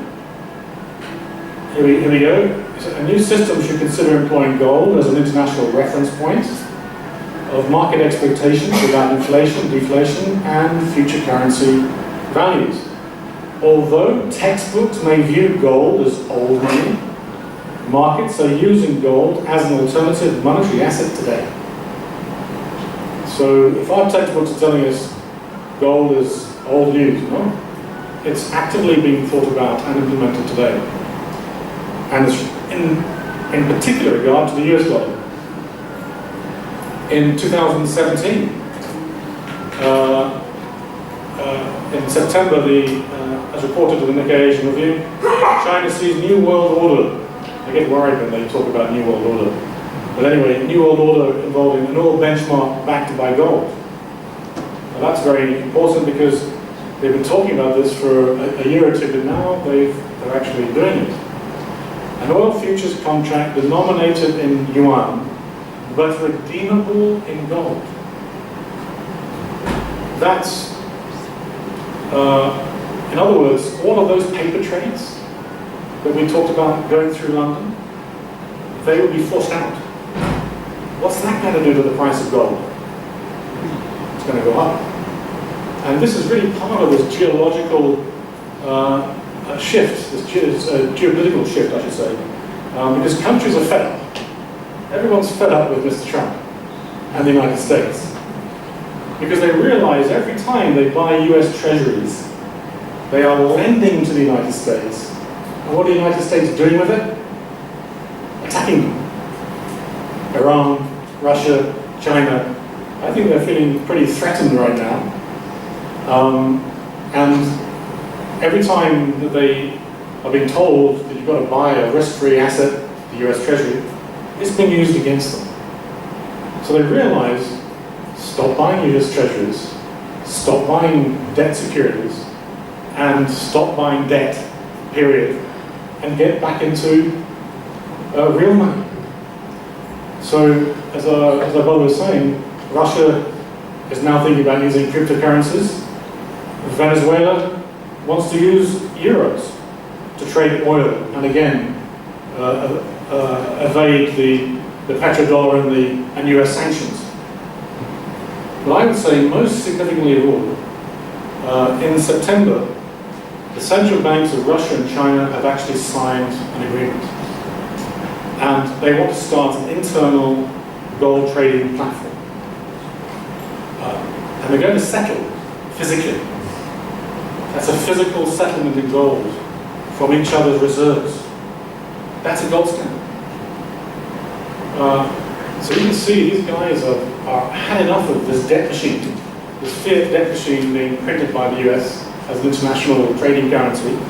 They're now realizing that gold and silver is an international currency that shouldn't be monopolized by anybody, shouldn't be manipulated by anybody, and people would freely use it if given the chance.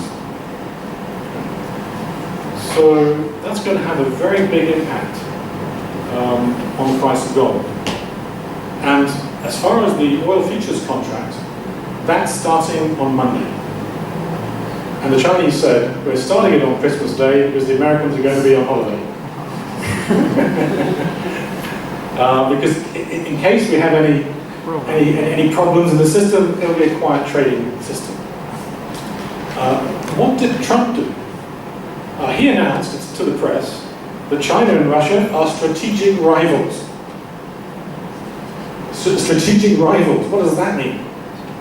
As soon as these guys want to do a gold standard or redeem their assets in gold, suddenly America is viewing them as rivals in a very threatening way. Just as we hear what they did yesterday, threatening the whole world, whether they vote yes or no on Palestine and Jerusalem.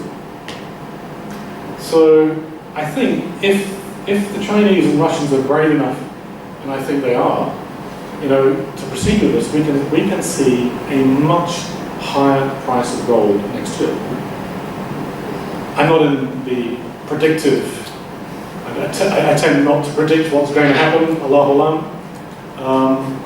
But certainly, surprisingly, interestingly, the establishment magazine, The Economist, owned by Rothschilds, as is the Financial Times, as is Reuters,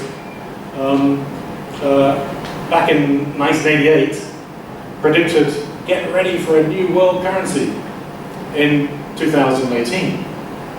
So, Allah. But you can see that there is this geopolitical shift going on. Americans perhaps against the Russians and Chinese, and it's over money. It's how to restructure the international monetary system onto a more fairer paradigm as compared to all this debt interest and alchemy. But there is also a problem with this, because many people have been talking about a new world currency. My problem with that is, if we go back to a gold standard, who gets the standard and who keeps the gold? That's a very important question. Because if we don't have access as individuals to precious metals, then we are still denied freedom. Because if there is an IMF Mark II that's going to come up with a new gold standard, let's call it that, that's going to have an impact. In terms of a new global monetary union, what's going to be the impact on national governments? Who needs a national government if you have a single monetary authority? What's the impact on religion? On individual freedom? Because money in the modern age is really all about control. Who is controlling us? And I would argue, gold and silver, and maybe these cryptocurrencies, Bitcoin, Mark II, etc. Maybe these are valid attempts to break free from the current monetary system which is being enforced upon us. Now, there used to be a time when academics knew who was the problem. And you're going to laugh at this next slide. The English octopus.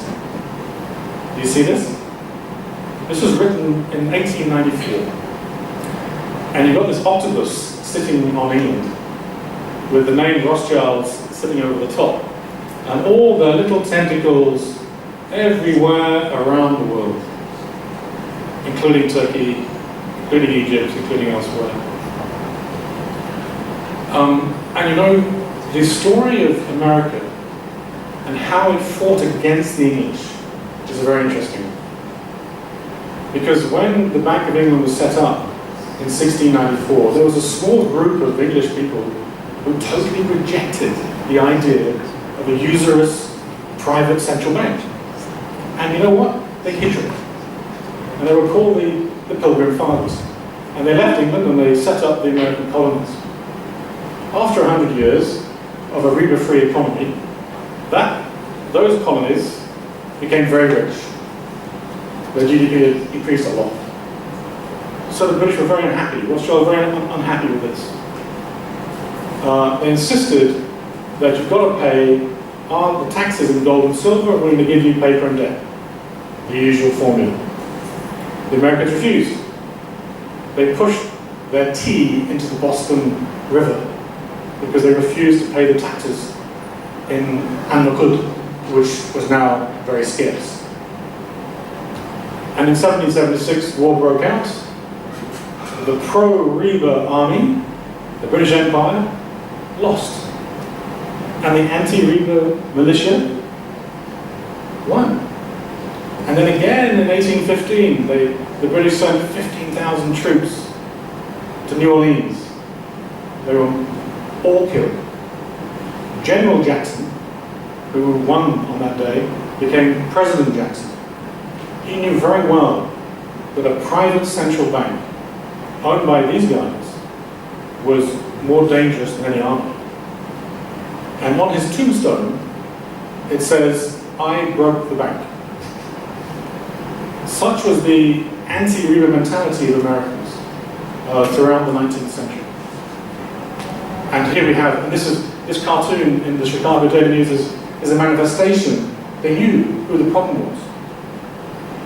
Today, recently, in 1976, the US House Banking Committee staff report established that Rothschild's controls New York bank stock and subsidiaries which control the Federal Reserve Bank of New York. And the Federal Reserve Bank of New York controls the Fed. So the American central bank is a private central bank, it's not a public one, and it's controlled still by the English. I always tease my American friends. You won, you gained your independence in 1776, but you lost it in 1913. Because these private central banks, I'm not talking about a government-owned institution, it's a private central bank producing the British pound, dominant on the British Empire, producing the US dollar, dominant on the American Empire. So we have to realize that these guys are the ones behind the scenes. The once and future of money. Mount Macready advises us, the first to mint the dinar and dirham was Adam. Not me, but our father. Right? Rasulullah prohibited destroying dinars and dirhams in circulation amongst the Muslims. Some people say that's a weak hadith. That actually there's a difference of opinion. And when I read 2 or 3 pages in Al-Mawadi, they were citing this hadith as relevant policy in the Asika itself.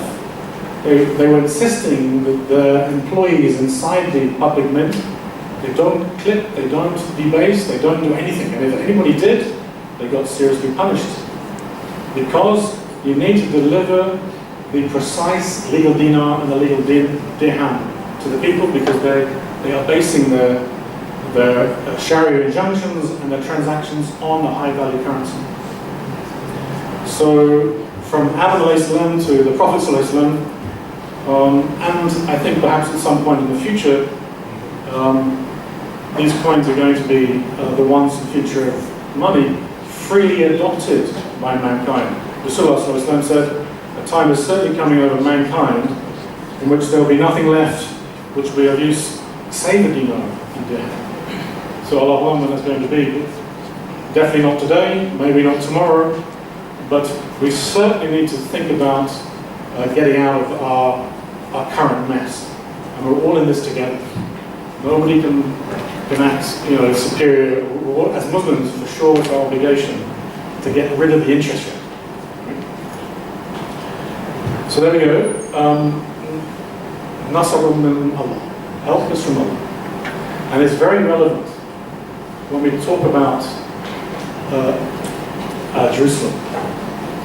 It's taken these guys in Israel and Rothschilds and sitting in London, it's taken them 500 years to deplete our wealth.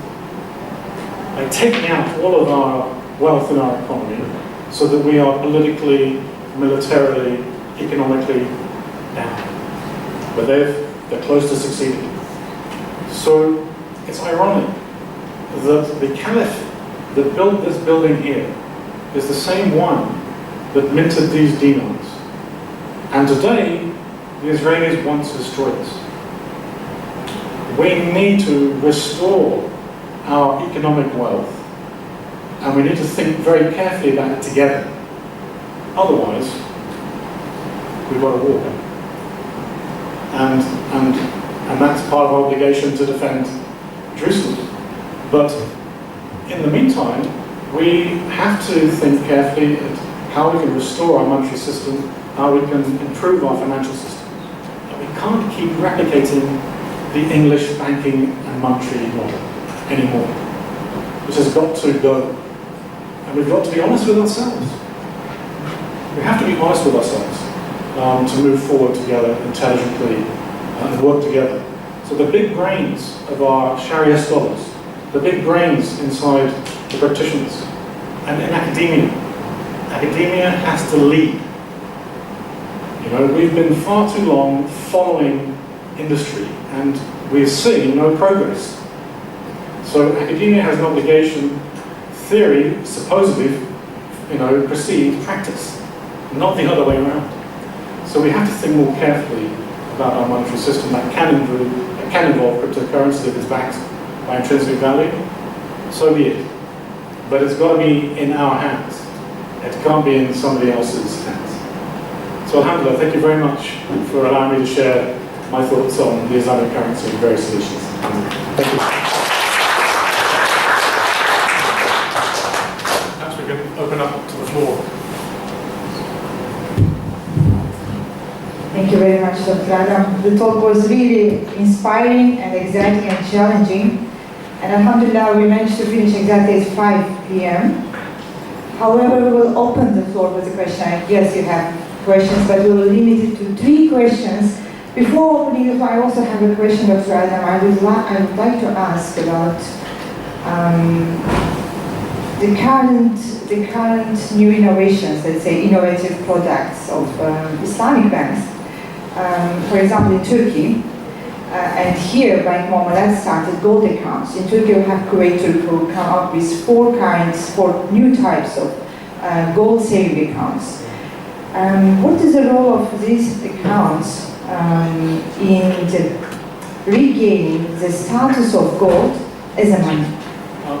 It's a very good question. The main point to ascertain, I mean, you know, when I was thinking about buying gold, and I previously bought gold and silver, when I looked at purchasing from a bank, they said open up a gold account with us and trade and buy gold. That transaction would have to be supported by physical gold being audited by them. So early on, the banks were not doing that. It was unallocated gold, and whenever I tried to ask for a redemption of my gold account, they said, "Oh, we've run out of stock."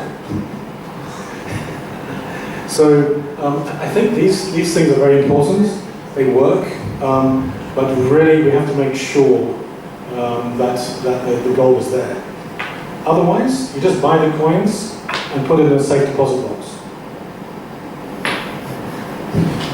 Basically. Personally, I opened the gold account, and I hope there is a physical gold now. Yeah, well, you know, that's why I pointed out the whole issue of unallocated gold. You know, basically 98% of the gold that's being traded in the world today is fake. So be careful. Thank you very much, Dr. Adam. And now we open the floor for questions. Yeah, we have only 3 questions. Yes. We take the question first.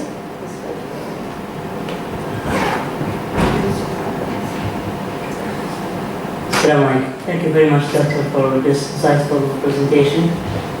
Actually, I have 2 questions, if you allow me. 2 in 1 contract thing. Yeah, it's actually not very related, but the first one is, if money creation is harmful for the economy, so why we didn't see governments control it? Or actually the question, do governments benefit from the fractional reserve system. And if it's very harmful for the economy, why they don't intervene and control this problem? Okay. That was your first one. Yeah, that's the first one. Second one? Is it related? No, it's not. Okay, let me try to give you an answer to the first one. It's a very good question. And if you notice, regulators are assuming that banks are intermediaries. You remember we talked about 3 theories of banking? Financial intermediation theory, fractional reserve theory, credit creation theory. They're not assuming the credit creation theory. Regulators are assuming that on an individual basis, banks are intermediaries. And that is reflected in their regulations. CAMELS, we've had since the late 1970s. Basel adequacy requirements, Basel requirements since Basel 1, Basel 2, since the early 80s. Has that stopped any of these financial crises? Did it stop the global financial crisis? Basel 3, Basel 4, and if they decide 5, 6, or 7, I would argue that the regulators are looking at the wrong regulation. If they want to have some effect on banks today, they need to look beyond what they imagine is stability, return on equity, return on assets, Z-scores, whatever it is. What they should be looking at is where they're financing. Because 80%, 85% of all banks in the world are not financing productive assets. That's on balance sheet, so to speak. I mean, Islamic banks especially. I thought that was the whole purpose of Islamic banks. They're supposed to be, financing productive assets. What by that means, it's going to affect GDP, it's going to increase GDP. But banks aren't doing that. They are financing speculative assets. Real estate. When I look at the IFSB data, all I can see is, and in Malaysia, all I can see is all the banks are stable. But if you look down at the bottom half of the table, you will realize that their financing by economic activity reveals that they are financing real estate transactions. They are financing speculative, non-GDP items. That's what I'm trying to say. So if we think about it, all banking crises today have been speculative credit crises. Right? So if the regulators want to stop the real damage of a banking crisis, they have got to regulate a credit rationing regime. They've got to direct the credit. Unfortunately, they will never do that because they imagine leave it up to the market. But really, at least if they wanted to try to direct financing, then it should be. So that's why in Malaysia we have a property asset bubble waiting to pop. Unaffordable housing is not because we're short of salaries; it's because of the misdirection of credit into the housing market. Like a tsunami of paper, and not just in Malaysia, in England, and everywhere. And I was listening to the Prime Minister of England a few weeks ago talking about the same thing. So there's a misdirection of credit away from GDP into non-GDP items. So we're just going to get a crisis. Yeah. Any other? Yeah. So do you think they are not aware, lack of awareness regarding this issue, or because I think that they need to look again at regulations because Basel and all of these requirements are not stopping financial crises, not at all, because they're imagining that banks are not creating credit; they're just intermediaries. The depositors are depositing money and it's being financed. So they look at the efficiency of the bank between two parties. Actually, they're missing the point. The point is that banks are creating money out of nothing. And that requires an analysis of where they're directing that credit. So, second question.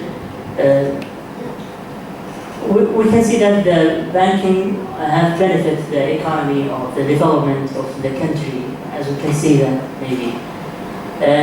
But if we adopt gold and silver currency, what do you think there is a negative effect on the money supply or the development, maybe the macroeconomic at large? No, as we can see from the evidence, the fiat standards, and since money has been privatized to private mints, banks, actually I would argue that in aggregate it's been damaging because it's been a wealth transfer process.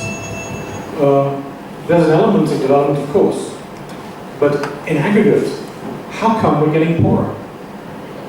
You know, these guys are, you know, we need to get rid of the interest rate. In the dual banking system, I'm not sure it makes sense to have Islamic banking running in tandem with conventional banking, but still under the umbrella of the interest rate.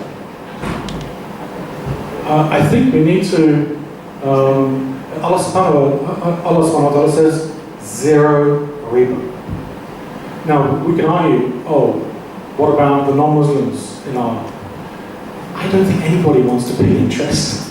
I don't think anybody wants to have debt finance. So that's why I would argue that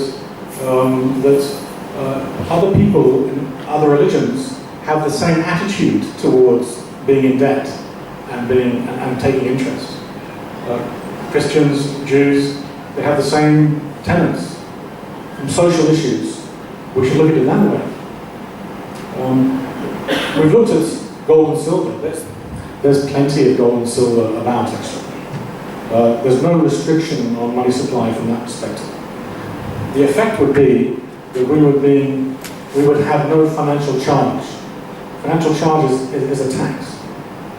You know, national income accountants have a problem when dealing with the entire financial service sector, because actually interest is a deduction.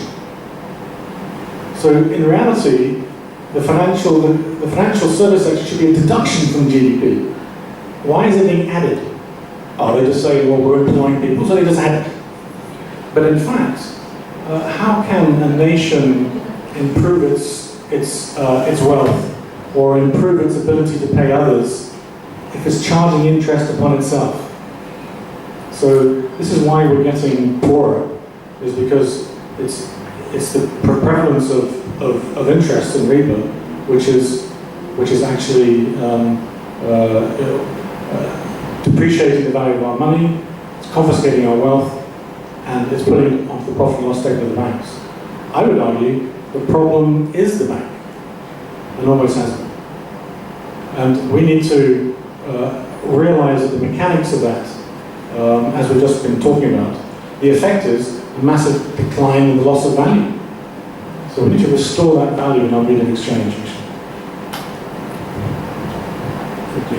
Any other? My name is Hazina. Yes. I'm from Ahmad Ibrahim College of Law. I'm not okay. The thing is, I have one question. What will happen if the cryptocurrency bubble bursts? What's exactly the impact to the economy? And then actually, I want to share one thing also. Actually, during my research, I met one practitioner from industry. He is a CEO from a certain bank. He shared with me that actually there's an attempt made by Rothschild Bank to purchase Islamic Bank in Indonesia. So the thing is, I don't know why, but then this is the thing that, you know, something which is very interesting, because, you know, they are basically interest-based bank, but then they have interest to come over to this side all the world to buy the bank just to, I don't know what they think, but then that's still Sure. Thank you. You know, to be honest, when we look at the Islamic banking modes of finance, and I'm just being honest here, some may not accept this, but I'm just being honest. It's nothing new.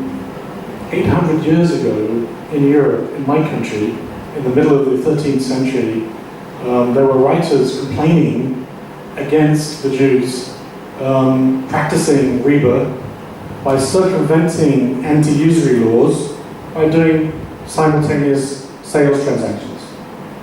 It's called contractum muhatra. Actually, that's bialina, and with a third party, that's taru. Alternatively, contractum trinius. That's basically murabaha. So if you want to circumvent obvious anti-usury laws, the only way to do it is to do a simultaneous sales contract without any market risk. Done. So if you wanted to see that in practice today in the West, you just go to a pawn shop. You just go to a pawn shop in London or New York and say, I want to trade my asset with you, and they will buy and sell it on the spot, and they'll give, but they won't call it a profit rate. They'll just tell you it's an interest rate. So I think these issues are not new. So we have to be aware of that. As for bubbles, I don't view this technology as a bubble. But I do think that the stakeholders are not treating it as a currency.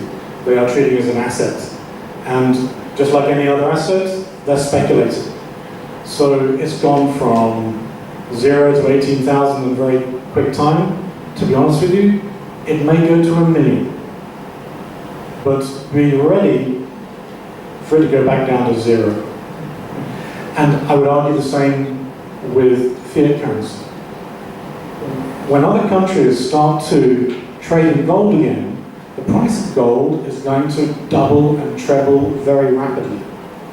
So if I was given a choice between an exchange rate between US dollars and Bitcoin, or between US dollars and gold or silver, you know what? I think I'll go and buy gold and silver.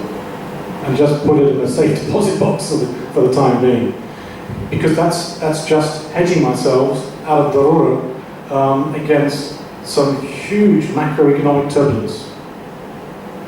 At least I need to protect my wealth or something, somehow. So Bitcoin may be able to do that. And I would say Bitcoin would go higher, not lower first. Because people still are very worried about their fiat currency. They don't trust it. And when you've got countries threatening war with each other, America, China, it can only go higher. But you must be prepared for it to go down to 0. Because in the end, it's a very volatile asset. The only thing that stays constant in value over time is gold and silver. Right? That's why I say it's not retrograde technology. It's very advanced technology. We're just not appreciating it. Thank you very much, Dr. Adam. One last one from Sister Hama. Sister Hama, okay, this is last question. Last. Last but not least. Alhamdulillah. Jazakallah khair for the talk, Doctor. Just wanted to know, James Gorman said that Bitcoin is more of a speculative thing. Who, sorry? James Gorman, he's the CEO of, what's the name of that? Morgan Stanley, right? The leading global finance services firm. Mm-hmm. So he said that something that goes up 700% in a year is by definition speculative. And I was reading somewhere that when we look into something like that, it creates a capitalist economy, which in turn creates a situation whereby wealth is just amongst few. Yep. The distribution of wealth is not there. So, how so we have to differentiate between some of these technologies. Some of the new algorithms have the ability to, some of them are mining against proof of work. So it can only be generated through a transaction. But some can just be simply mined, or just be created out of nothing, if we can put it that way. So we have to be careful about, what is going on inside, the stakeholders inside, the miners, the players. I get worried when I see Bitcoin being listed on the Chicago Mercantile Exchange. Now we've got derivatives in Bitcoin, just like derivatives in gold. In the end, they're going to short it. JP Morgan is the biggest guilty party. Have you ever looked at JP Morgan's accounts lately? Have you looked at the nominal value of the derivatives? Their implied leverage is like 200 or 300 to 1. They have their notional value of their derivatives is 3 times US GDP, and this is the biggest bank, and the biggest and best bank in the United States. So if anyone's speculating, these guys are doing it for sure in many areas: interest rate derivatives, gold derivatives. So I guess they would know a speculative transaction if they see one. I wouldn't deny that. There's definitely some speculation and some gambling going on here for sure, and people are going long, and people are shorting it. Day traders are doing it. So that's not so good. Thank you very much, Dr. Adam, for your time, for sharing this valuable information with us. And I want to announce that the slides will be available on ICP website. You can access to www.icp.net, and also we will be sending you, if you are registered, via email. And before ending, we would like to have one group picture with our participants. Thank you so much for coming. It's going to cost you 5 Bitcoin each. Okay, thank you very much. Thank you. Thank you for your time.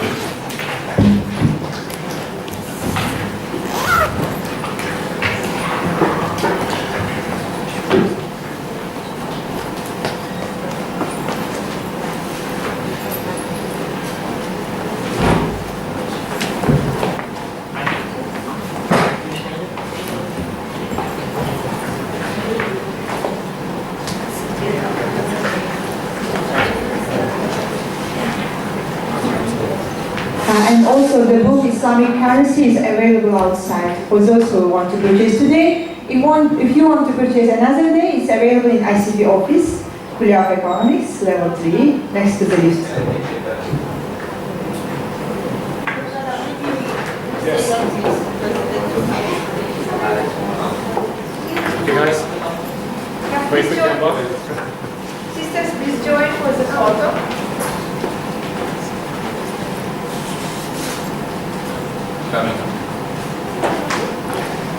Still on live feed?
I trust you guys. Thank you so much for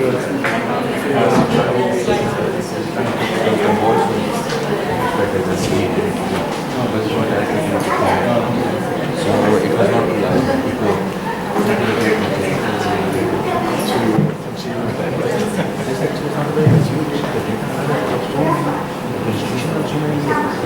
difficult to argue. anyone who is passing over they have gone. This lecture is the end to the That's what they designed. But it needs big brains like that. to think how we're going to address this. I really hope because I don't know, lately he's thinking something else. Like you see that his view, that he's cannot associate with this. Wait, he's correct. In a way, he's correct. He's correct. But it's like any other asset. The more people use it as a medium of exchange, the longevity will go. But it was great. It was a great experience, Doctor.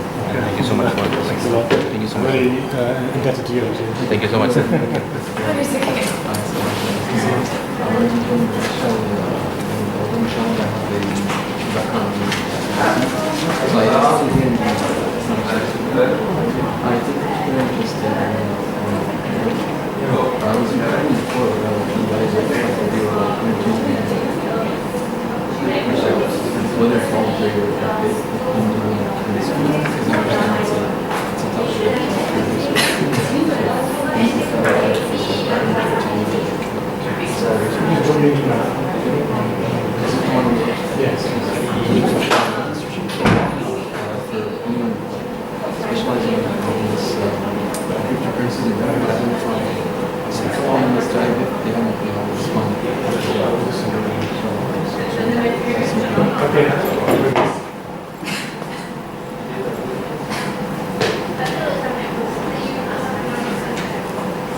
But I think your research is now very relevant because the knock-on effect of this is that the Muslim central banks need to properly allocate their portfolios. Now you're waiting back. I'm going to try and talk to Mark. Actually, we all get the nice video. No, I think it's fine. Thank you so much.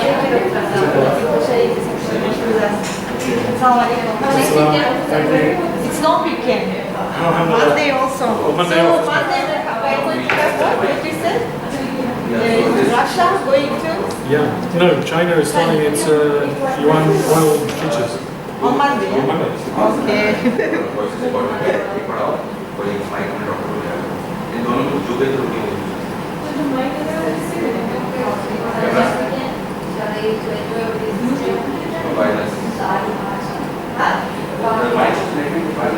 It's long weekend. Someone can switch off the recording of this camera? I think, it's recording.